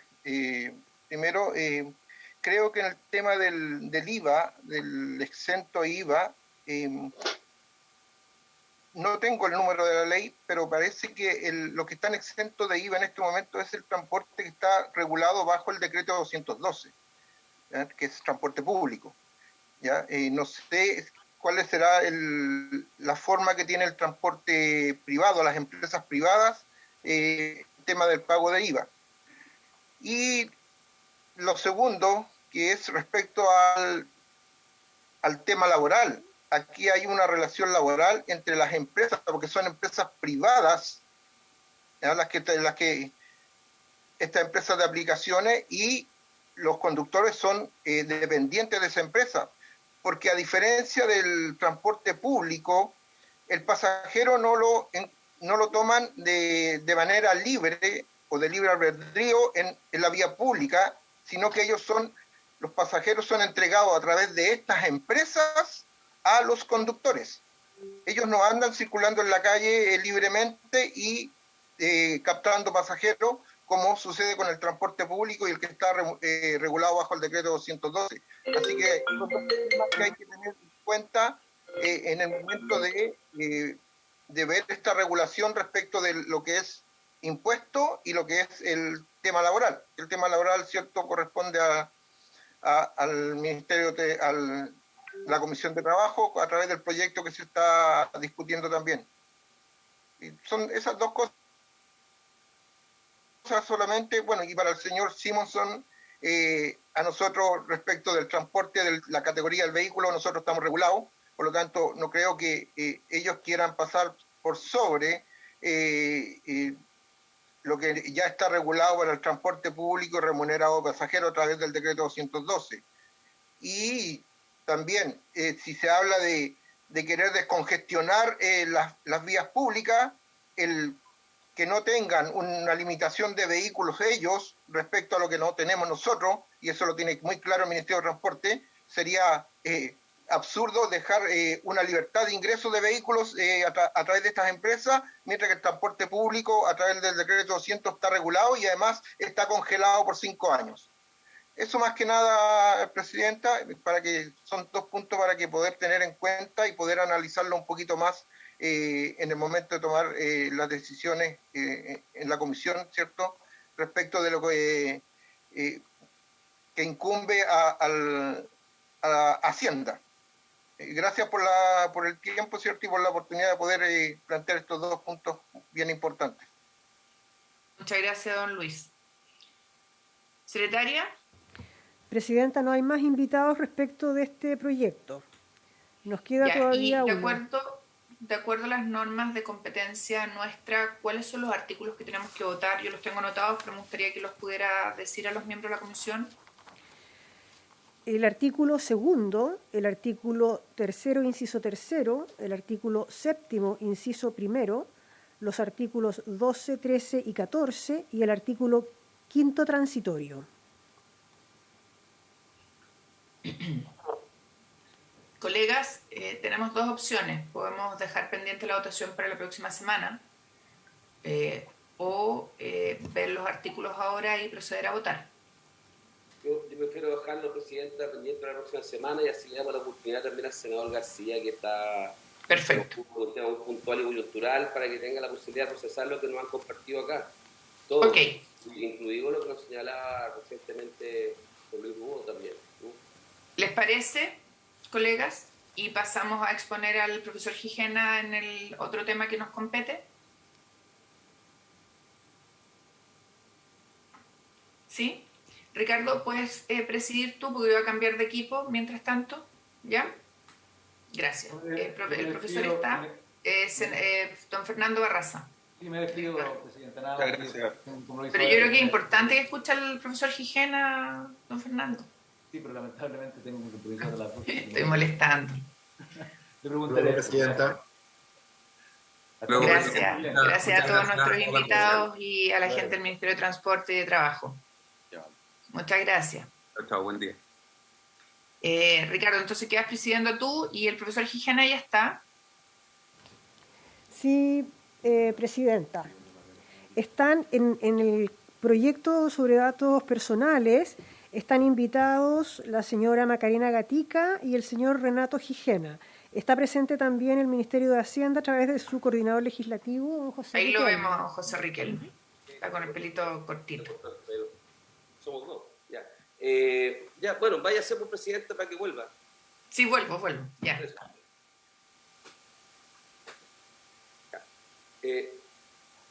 Señora secretaria. Presidente. Entonces, permitamos el ingreso de los dos invitados, le damos el contexto para los que se vayan incorporando de qué estamos hablando, de qué proyecto, y lo escuchamos.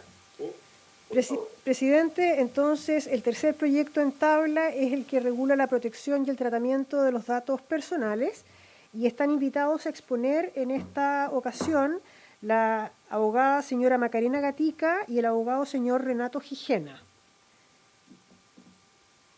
Perfecto. Entonces comenzamos con el orden que usted señaló. Le doy la bienvenida a doña Macarena y a don Renato Javier. ¿Ya? Nosotros tenemos todavía un resto de sesión, así que encantado de oírlos en este proyecto que ha sido bien debatido, por temas bien estructurales de fondo, me refiero. Pero, por consecuencia, todas las opiniones son bienvenidas. Muchas gracias, senador Lagos, y doy las gracias por la invitación y por su intermedio, ya que la presidenta no está, los demás integrantes de la sala, de la comisión, los saludo.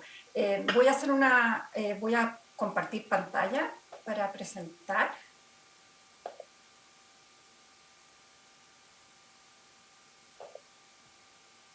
Ustedes me dicen si lo están viendo. Vamos a poner en estado de presentación. ¿Me confirman si lo ven? ¿Me escuchan? Perfecto. Muchas gracias. Bueno, sabemos que es el proyecto de ley que modifica la ley 19.628, que es sobre protección de datos personales. Voy a hacer un contexto antes de hablar sobre... Voy a concentrar mi presentación en dos grandes temas. Uno es la importancia que tiene este proyecto de ley y no puedo dejar también de dar mi opinión respecto de la institucionalidad de este órgano de control que establece el proyecto de ley. En términos generales, internacionales, el estándar más alto está dado por el reglamento europeo, el GDPR.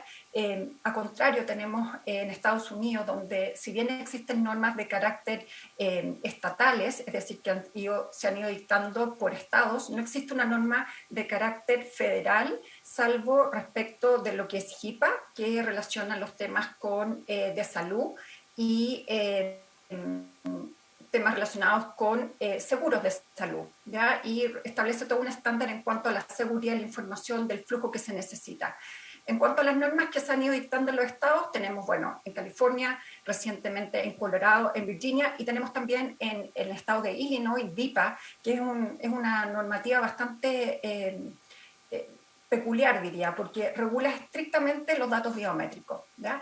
¿Y qué pasa con nuestra zona, Latinoamérica? Vemos que todos los países prácticamente ya tienen una norma adecuada de protección de datos. No digo que nosotros no la tengamos porque tenemos la ley 19.628. Lo que pasa es que esta norma se ha quedado en un estándar bastante atrás, aun cuando fue la primera en Latinoamérica. Recientemente el último país fue Ecuador en aprobar este año. Presentaron un proyecto el año pasado muy en línea con nuestro estándar y ya ha sido aprobado. Ahora, ¿qué ocurre a nivel nacional? Bueno, tenemos que estas materias se regulan en primer lugar desde el año 2018, está establecido una garantía constitucional en el artículo 19, número 4, que además que ya contenía la garantía constitucional de la honra y la privacidad, ahora también contempla la garantía constitucional respecto de la protección de datos. La ley 19.628 es esta ley sobre protección a la vida privada, que es la que nosotros decimos que regula la protección de datos. Es una norma que tiene bastantes falencias, pero es la norma que tenemos vigente y que tratamos de modificar con el proyecto de ley. La ley 19.496, que es la de protección al consumidor, recientemente fue despachado por el Congreso el proyecto de ley pro consumidor, que contempla el artículo 15 bis, las facultades fiscalizadoras del CERNAC en materias de protección de datos en una relación de consumo, salvo que estas competencias pertenezcan a otro órgano del Estado. Y finalmente tenemos la ley 20.285, que es la de transparencia, ¿cierto? Acceso a la información pública, que le otorga al Consejo para la Transparencia la fiscalización, velar por el cumplimiento de la ley 19.628 por parte de los órganos del Estado cuando realicen el tratamiento de datos. Fíjense que aquí hay un tema bastante importante, porque ¿quiénes somos los titulares de datos personales? Somos todas las personas naturales. Y la Constitución asegura a todas las personas, ¿cierto?, en su artículo 19, a todas las personas, sin distinción, la protección de los datos personales. Sin embargo, con esta modificación de la Ley de Protección al Consumidor, solamente el CERNAC tendría este amparo respecto de una persona natural que tiene la calidad de consumidor, ¿ya? Y luego tenemos que en el Consejo de la Transparencia fiscaliza el cumplimiento, pero no puede interponer sanciones. Por lo tanto, estamos viendo que estamos frente a un sistema regulatorio deficiente, donde claramente falta una acción tutelar eficiente para cumplir con este mandamiento constitucional.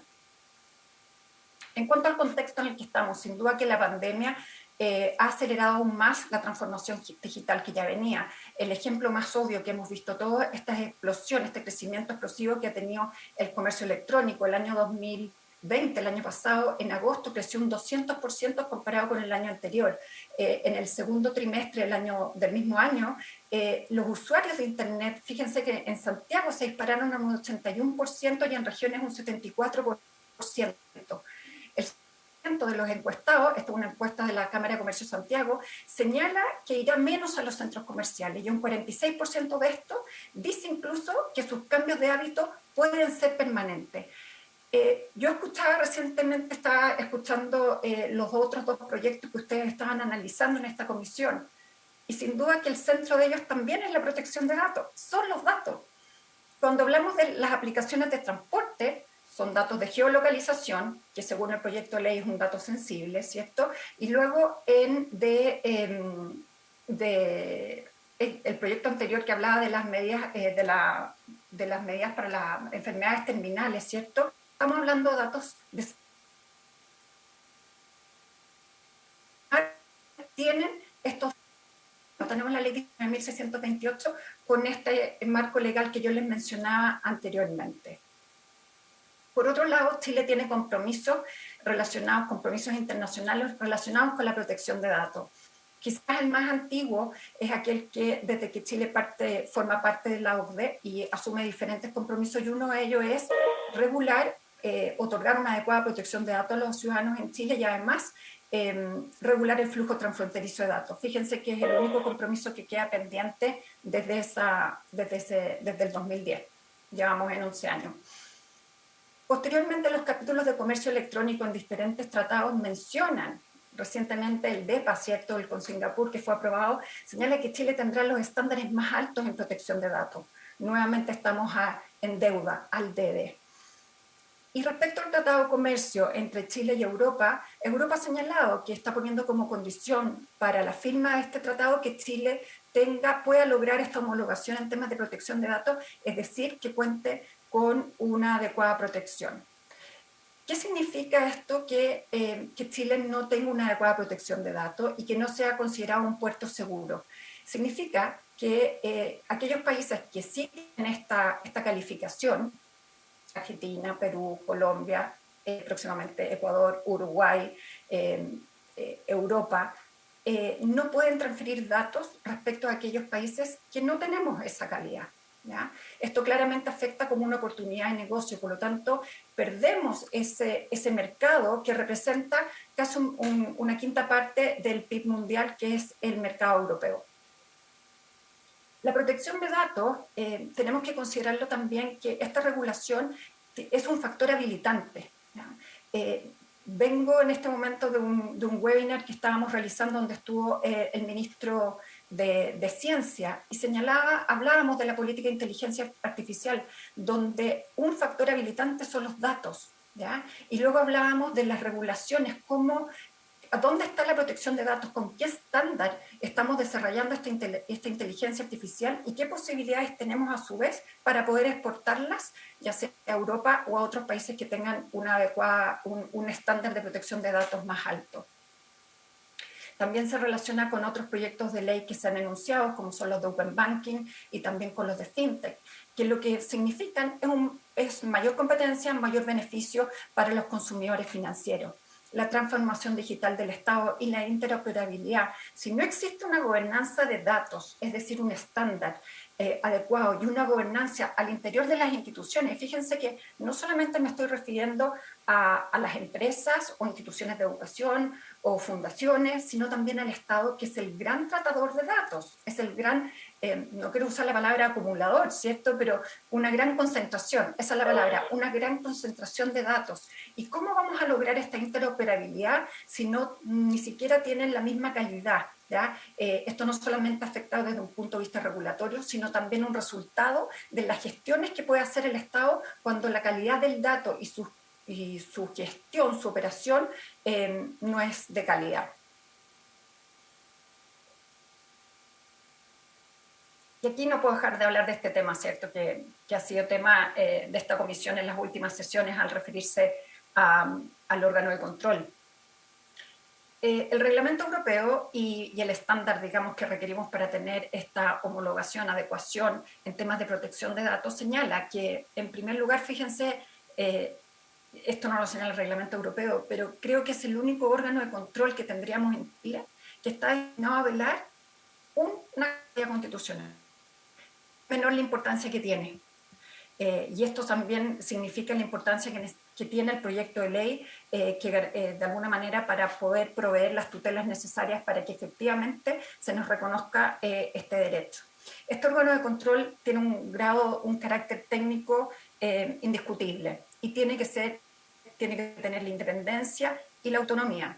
Ahora, ¿qué es lo que ocurre? El Consejo para la Transparencia hoy día obviamente que no cumple con estas políticas. Y fíjense qué importante la independencia, que este año la Comisión Europea ha señalado que va a iniciar acciones legales contra Bélgica, dado que su Agencia de Protección de Datos ha recibido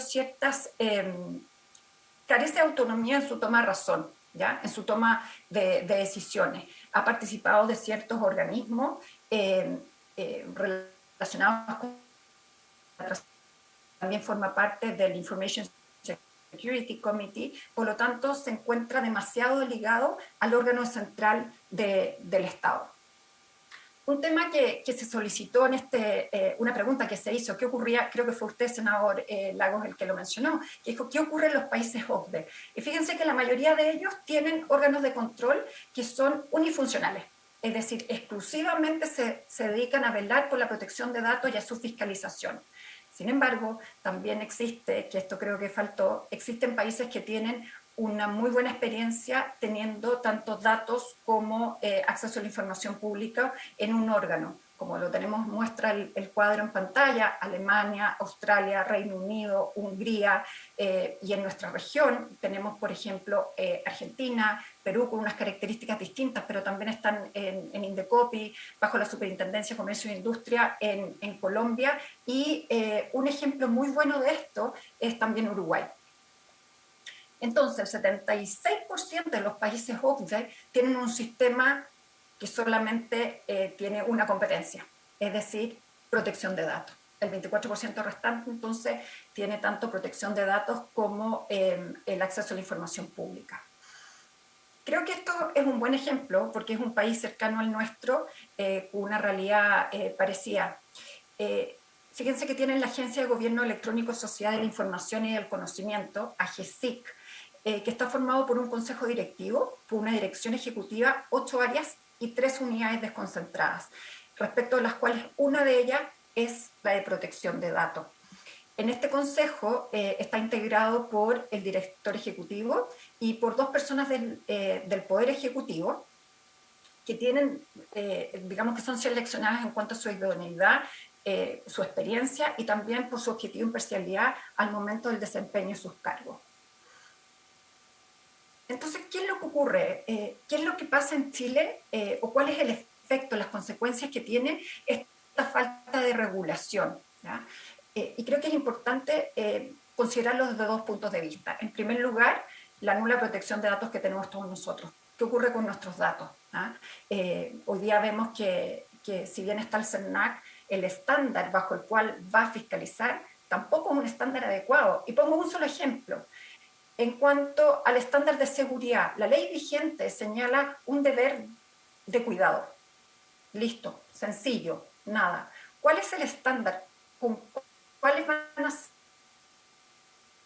la vigencia que un responsable o un encargado del tratamiento de datos debe ejercer al momento de custodiar estos datos y guardar su confidencialidad? No existe. Y esto ha hecho que existan regulaciones de carácter sectorial. Estamos regulando en silos, lo que trae una multiplicidad de normas, multiplicidad de autoridades y desde el punto de vista de la seguridad. Sin embargo, tenemos una falta de acciones de tutela que sean reales y eficientes para dar cumplimiento con este mandato constitucional.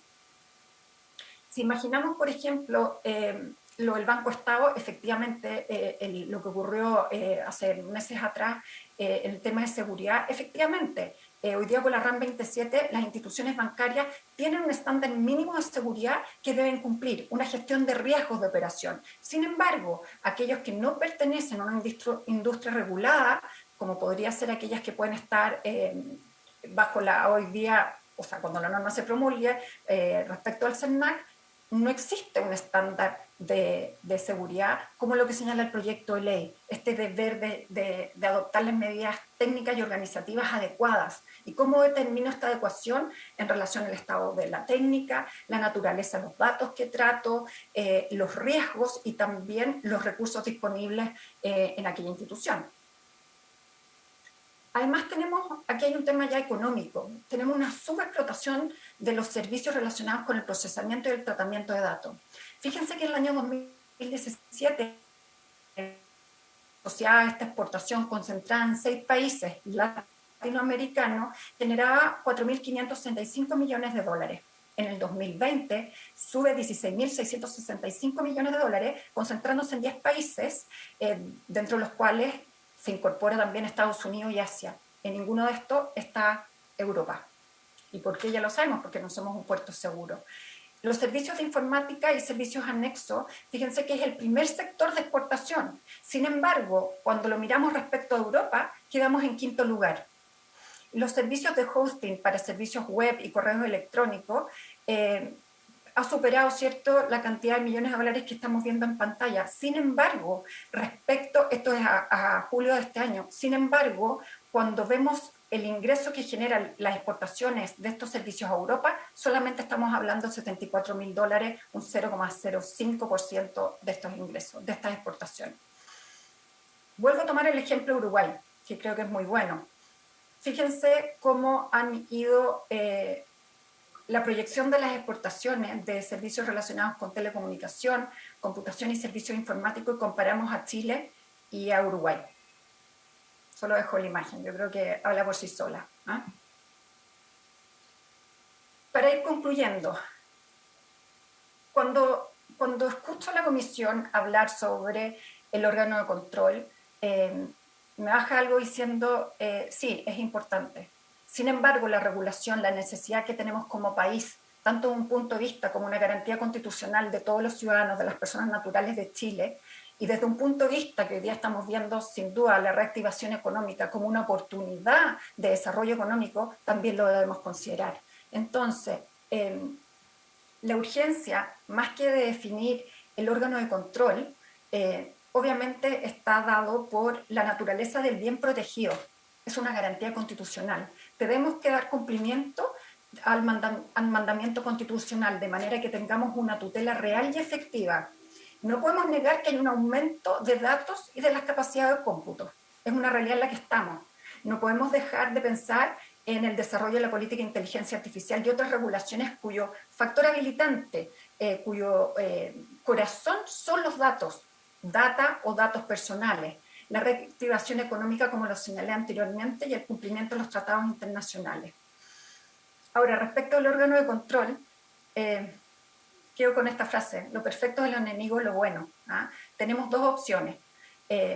Obviamente que el Consejo para la Transparencia, tal como hoy día está en el proyecto de ley, no nos sirve.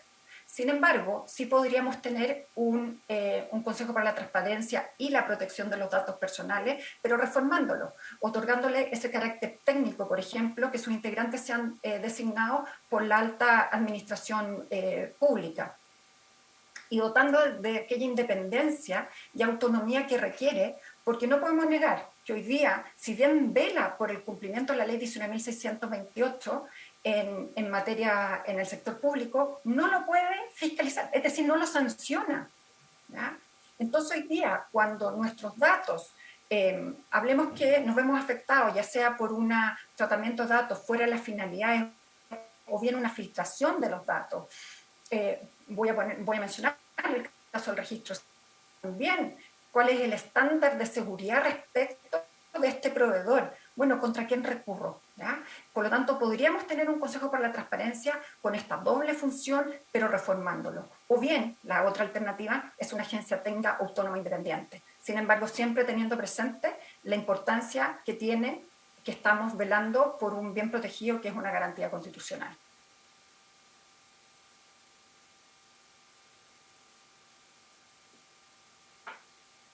Gracias, señora Macarena. ¿Les parece que escuchemos a don Renato y después los que tengan pueden hacer preguntas para que no los pille la hora y tener la posibilidad de escuchar la presentación de don Renato también? ¿Les parece? Muy bien. Don Renato, le damos con la palabra. ¿Me escucha bien, senador? ¿Sí? Impecable. Gracias. Gracias por la invitación. Cordiales saludos a los honorables senadores. En 15 minutos vamos a intentar hacer una síntesis de este tema del tratamiento de datos personales, pero pensando en la problemática que es inherente o que le interesa a la Comisión de Hacienda. De partida comparto el 85 o el 90% de la exposición anterior tan completa que hizo Macarena, no la solucionática respecto al órgano de control, pero en fin, esa es la idea es visualizar distintas perspectivas, opciones de solución. Escuché algunas sesiones anteriores, en especial la del pasado 29 de junio, y yo literalmente tengo que sumarme, quiero poner de relevancia a la exposición del ex senador Felipe Arboe, una verdadera clase magistral en materia de protección de datos personales. Una claridad. Todo lo que ahí está lo hago mío también antes de este, y me sumo a esa exposición. Pero no quiero ahora repetir lo que siempre se ha repetido sobre los contenidos de los proyectos, explicarle a ustedes los derechos, etcétera, sino que quiero aportar nuevos elementos, nuevos antecedentes, traer, ya se los envié previamente a la comisión, nuevos documentos, nuevos informes, nuevos estudios, que es un momento importante de poner arriba de la mesa, ¿sí? Estudios académicos, en fin, ya los voy a especificar. Y pensar ahora en este modelo idóneo de institucionalidad para Chile. ¿Sí? En el tratamiento de datos personales, por favor, en el sector privado, ahí va a operar 80% de la importancia está en el sector privado. AFP, ISAPRE, retail, banco, headhunter, empresas de marketing, ese es el nicho relevante. Porque en el sector público, y que asesora al sector público hace muchos años, no se vulnera el tratamiento de datos personales de manera permanente y con fines de lucro, como sí se hace por la falta de regulación, ¿sí?, en el sector privado. Y esto quiero visualizarlo desde ya como una declaración, radicalmente alejado de las competencias del Consejo de Transparencia. Yo creo que si se persiste en lo que fue objeto de indicación, es decir, atribuir, traspasar de un órgano de control autónomo e independiente, técnico, no hablemos de agencia, ¿sí?, hablemos de la autoridad de órgano de control, pero la palabra agencia está ajena a la institucionalidad de derecho público, de derecho administrativo chileno, como que pierde un poco, ¿sí? Pero radicalmente alejado del Consejo de Transparencia. Lo que está en juego aquí es que los titulares, propietarios, interesados de cada uno de los datos personales no van a tener un mecanismo orgánico de tutela que tramite de manera idónea procedimientos juiciosos administrativos especiales para aplicar sanciones. En fin, 9 puntos en base a la información, senadores, que les envié previamente, que les hice llegar a la comisión, de manera en 15 minutos lo más breve posible. Primero, al igual que Macarena, poner de relevancia, estamos regulando un derecho fundamental, ¿sí?, que no es la privacidad del diccionario número 4, que es la protección de datos personales, que es muy distinto a la privacidad, que tampoco el derecho a acceso a la información del artículo 8 del diccionario número 12 de los actos, contratos, documentos de la gestión del Estado, buscando transparencia y seguridad. Este es un conflicto distinto. Este nuevo derecho fundamental, lo primero que hay que preguntarse, ¿cuáles son estos datos personales? Y son todos. La característica esencial es que identifiquen o hagan identificables a una persona natural. Públicos, privados, patrimoniales, no patrimoniales, nombre, RUT, domicilio, estado civil, estado de salud, credo religioso, filiación política, ingresos, patrimonio, viajes, hobby, etc. Eso es lo que está en juego, de ser ordenado. Y aquí hay un tema que quizá ha olvidado un poco, y yo creo que la Comisión de Hacienda es el lugar, el momento y la oportunidad de debatirlo. Ustedes están regulando, senadores, el título 3º de la ley 1928 vigente. La información sobre mora y protestos, mora e insolvencia, los datos personales patrimoniales negativos. ¿Sí? Y también los va a fiscalizar esta nueva autoridad de control. Ojo, pero además los va a fiscalizar el CERNAC, y además los va a fiscalizar la Comisión de Mercado Financiero. Es decir, el problema que se está generando ahí, con las malas definiciones de ese título 3º, va a afectar el tratamiento de datos personales, y en definitiva, va a afectar un derecho fundamental. ¿Sí? Esos datos personales negativos, mora e insolvencia, deben consolidarse con los datos patrimoniales positivos, expresados a todos los ministerios de Hacienda. Es un tema que yo creo que es el momento y la oportunidad de que se aborde en forma idónea, pensando en el beneficio de los afectados por la publicación, por lo menos, por ejemplo, los datos sobre mora e insolvencia. Y no voy a hablar de la pandemia y los proyectos aislados que pretenden proponer condonaciones, etcétera, porque se relaciona, pero no es la esencia. Entonces, segundo, y esto es esencial y por lo que he escuchado no se ha puesto arriba de la mesa. Hay que equilibrar. El objetivo de esta ley de protección de datos personales desde el año 78, con la ley francesa de informática, fichero y libertad, una de las primeras sólidas, sobre todo desde el año 95 en Europa, con la directiva europea, que aquí tampoco se analizó en su momento. Hay que buscar un equilibrio entre los deberes y las cargas de los responsables de tratamiento de datos personales, y los derechos de los titulares, propietarios, interesados e identificados, ¿sí?, por el tratamiento de esta información nominativa. Y son los derechos ARCO, los ARCOP, se lo han explicado, todos dirían derecho a acceso o habeas data. Rectificar, cancelar, oponerse, portarlo en Europa, después del reglamento europeo del año 2016, para los derechos a y SOPOL. Pero en fin, hay que equilibrar este juego.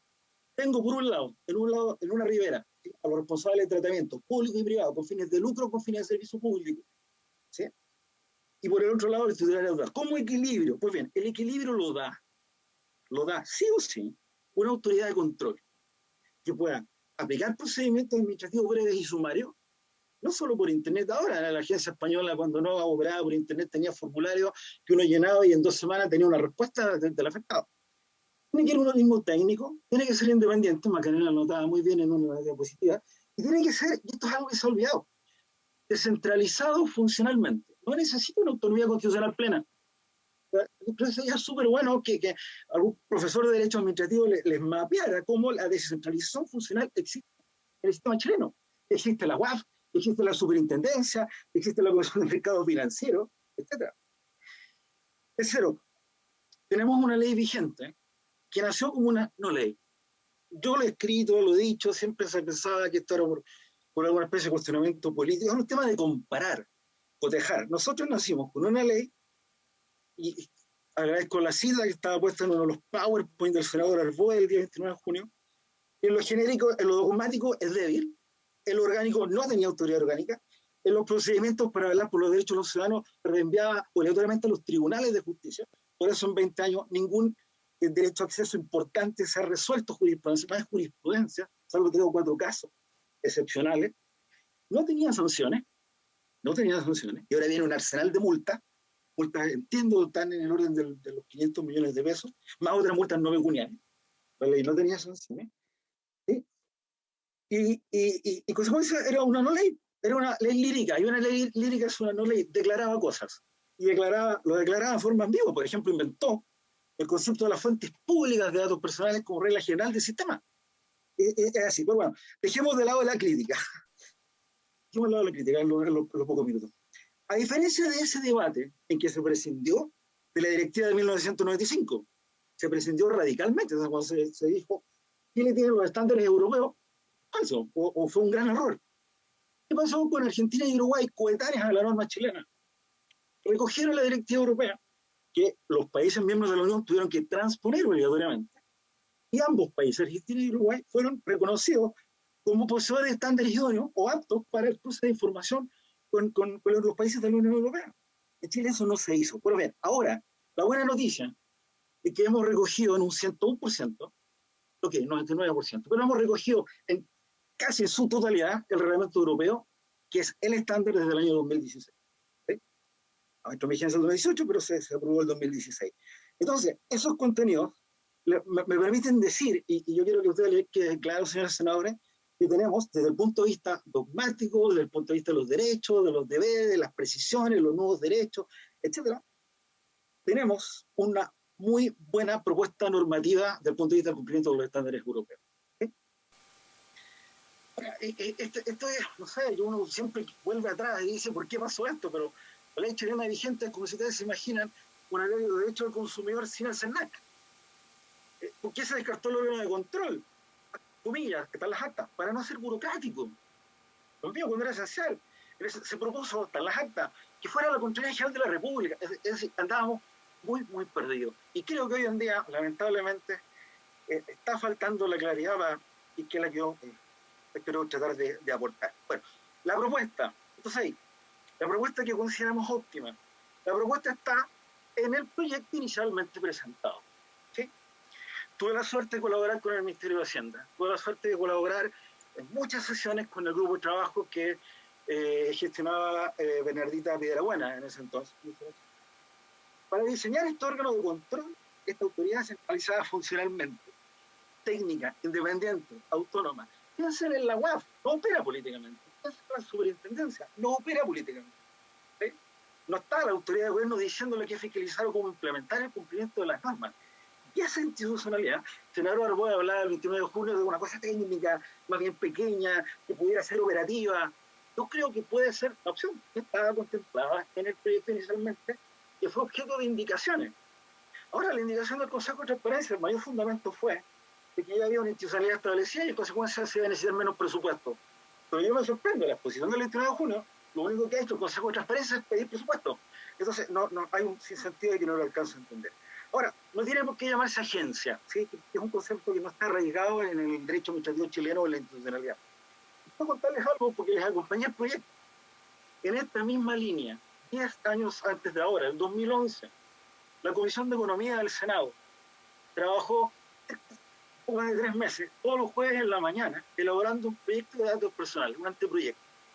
lo presentó, fue declarado inadmisible, lo tomó y lo llevó al Ejecutivo para pedir el patrocinio. Fue aprobado por unanimidad de los miembros de la Comisión de Economía. Don Andrés Saldívar, don Andrés Halaman, don José García Rubinot, que está en la comisión con ustedes, les puedo comentar, don Jovino Novoa, que es para descanso, y del senador Giro Tuma. Ellos propusieron expresamente una superintendencia de base de datos. Esta es la propuesta.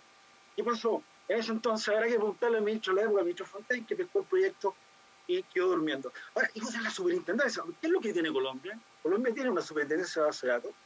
Ha operado, pero espectacularmente. Les puedo conseguir una sesión con el superintendente para que les cuente cómo opera desde el punto de vista de la descentralización funcional, todo lo que ha hecho desde el punto de vista de la evangelización, de la regularización, de mejorar los estándares, etc.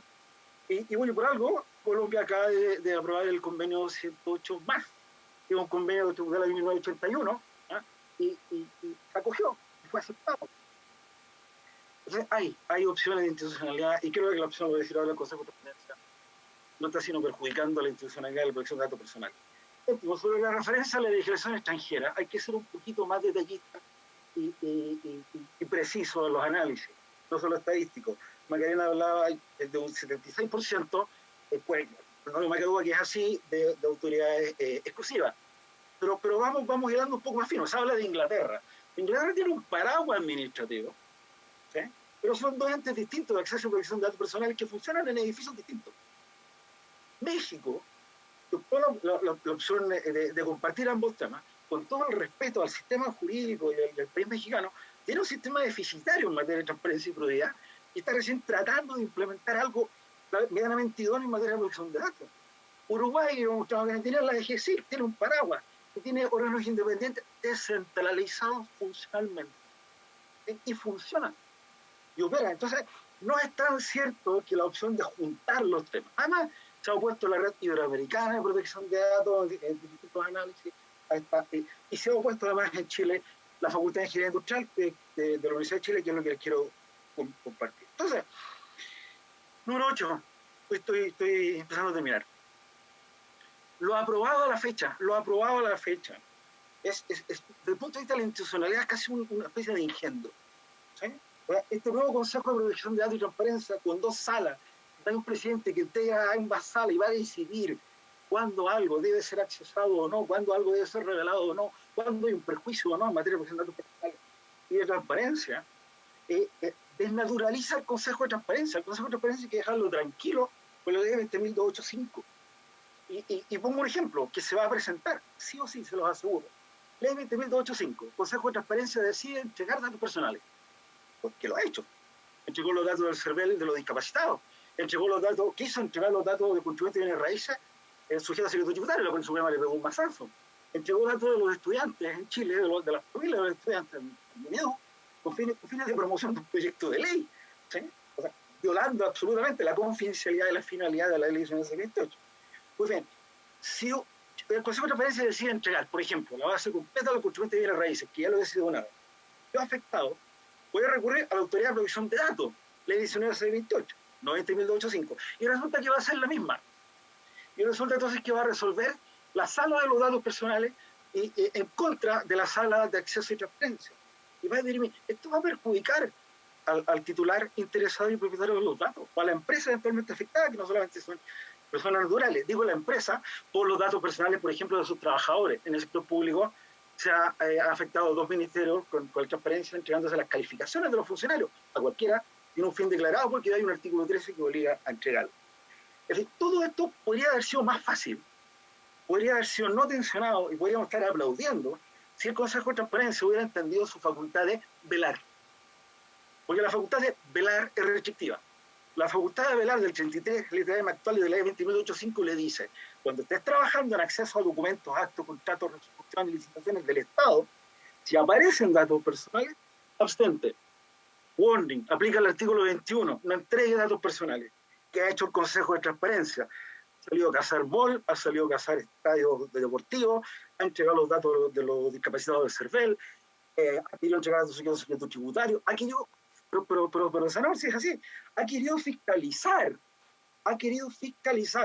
inventando procedimientos contenciosos administrativos ilegales, sin amparo, solo por velar al MinSal, al Ministerio de Hacienda, a alguna superintendencia, a de los gremios de los bonos, al punto tal que una de sus propias consejeras no hace mucho en una reunión dijo, ¿saben qué? Frenemos porque nos hemos extralimitado. Total. Pero ese estado real es una no sensibilidad al Consejo de Transparencia manifiesta por la protección de datos personales. Discrepo acá absolutamente lo que dijo el encargado directivo de la exposición del 29 de junio, que ahora decía todo lo contrario, decía que teníamos un Consejo de Transparencia sensibilizado con la protección de datos. La verdad es que yo creo que no es así. En fin, para cerrar. Hice llegar previamente un informe del Centro de Sistemas Públicos de la Facultad de Ingeniería Industrial de la Universidad de Chile. Es un informe del año 2010. Un informe sólido, sumamente sólido, sobre un modelo para que el Consejo de Transparencia asumiera esta función de protección de datos personales. Fue un informe encargado y financiado por el propio Consejo de Transparencia, pero que no ha sido transparentado debidamente. Yo creo que ese informe va a ser decisorio para que los senadores se formen un concepto claro y fuerte sobre esto. Basta analizar 2 páginas de ese informe, 110 y 111, ¿sí? Donde aclara que una cosa es el acceso y transparencia a los actos, contratos, documentos, resoluciones del Estado, ¿sí? Para que haya publicidad, artículo 8 de la Constitución, tremendamente necesario, y dice el informe que es radicalmente distinto el derecho de acceso de cada persona natural, solo respecto a su antecedente nominativo, para que personas naturales, no empresas, para que controle, audite, arbitre, autodetermine este tratamiento en el mercado y en el sector público, pero fundamentalmente, insisto, en el mercado.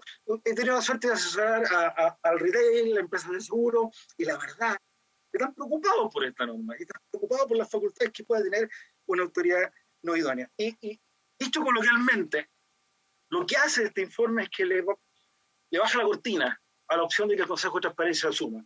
Habla de las normas de derecho comprado, donde la opción ha sido claramente una autoridad autónoma, independiente, técnica, especializada. Dice que el negocio de la protección de datos es muy distinto al negocio del acceso a la información. Y lo visualiza en cuanto al principio, funciones, los mercados afectados, los conflictos de intereses posibles, la necesidad de contrapesos, que si el Consejo de Transparencia asume ambas vertientes, no va a haber contrapesos. Eso es tremendamente importante.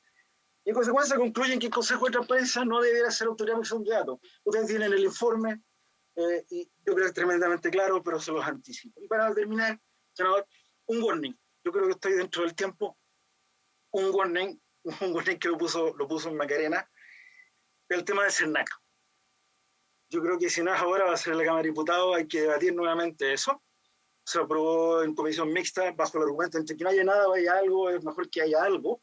A mí me dolió jurídicamente ese tipo de argumento.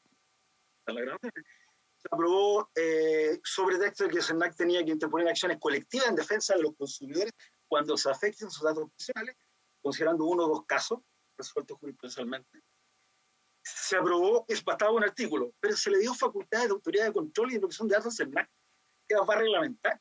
Y se le permite conocer la brecha de seguridad, se permite pedir antecedentes, se permite hacer inspecciones, se permite exigir políticas de gestión de seguridad de la información, políticas de reglamento de datos personales. Por ahí leía, los míos crearon un mini órgano de protección de datos personales.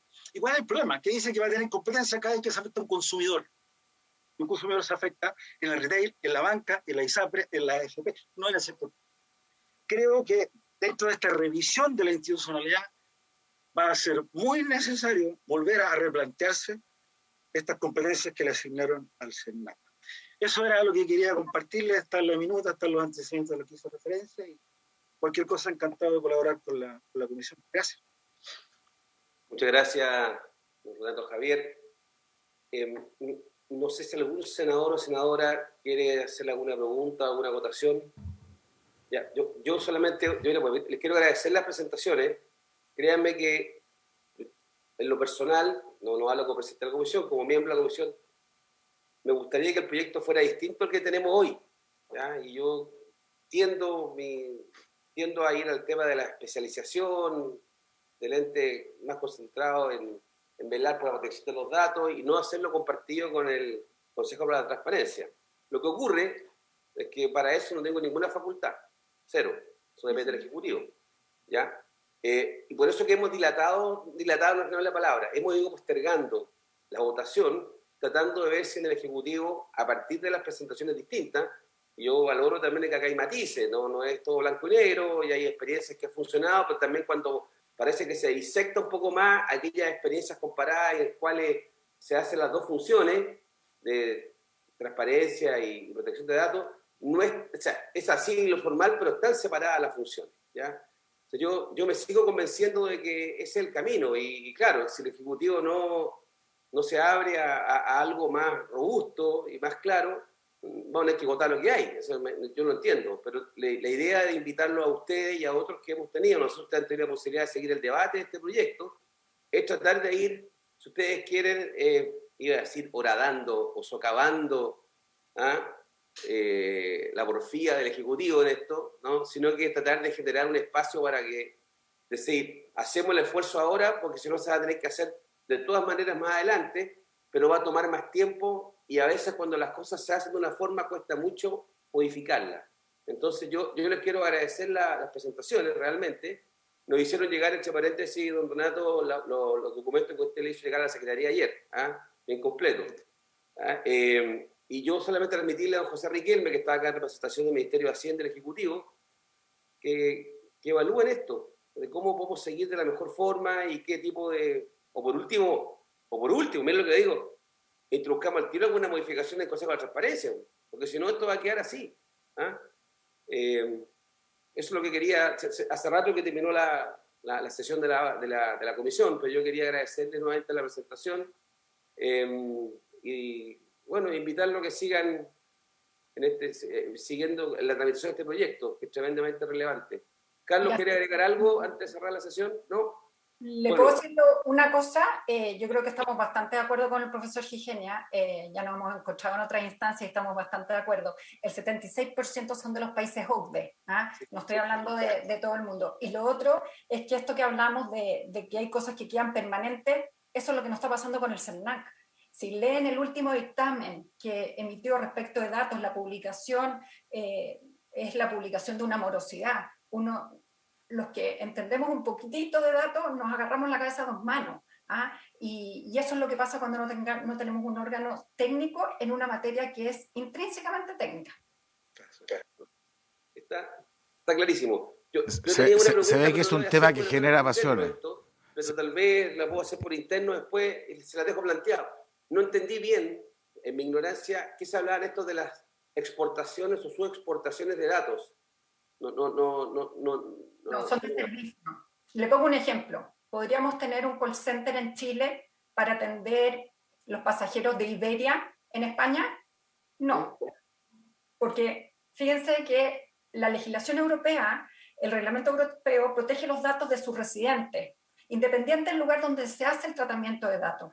Entonces, si yo tengo un proveedor fuera de un país que es un puerto seguro, que tenga una adecuación de datos, puedo llegar a prestarle servicio, pero tengo que acreditar que tengo el estándar. Por lo tanto, nosotros no somos una primera opción. Clarísimo. Muchas gracias. No, de nada.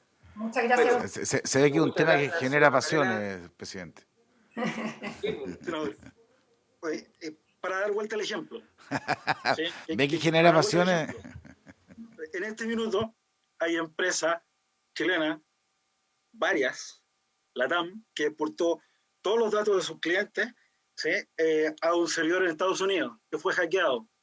Y la empresa deslinda la responsabilidad, deslinda la responsabilidad en ese hackeo de la información de los consumidores chilenos porque no pasó acá, la responsabilidad de la empresa chilena. En este momento hay compañías de seguro que operan con data centers fuera de Chile. ¿Sí? Ese flujo de información nominativa de los chilenos también debe ser regulado y ordenado, exigiéndole que existen en el destino estos mismos estándares internacionales de transferencia de información. Internet todo lo puede, cloud computing todo lo puede, y esa es la realidad. Entonces, tiene muchas aristas el tema del flujo internacional de datos, y podríamos tener una reunión especial sobre eso, pero va en la línea de lo que dice Materia. Tener estándares idóneos, ¿sí? Eso. Muy bien. Muchas gracias. No, gracias a ustedes. Que tengan buen día. Bueno, entiendo, señor secretario, que hasta aquí llega la sesión de hoy día y seguimos mañana a las 11, así es, ¿correcto? presidente. Sí, presidente, así es. Muy bien. Muchas gracias. Ahí se cumplió que la sesión se levanta. Hasta luego.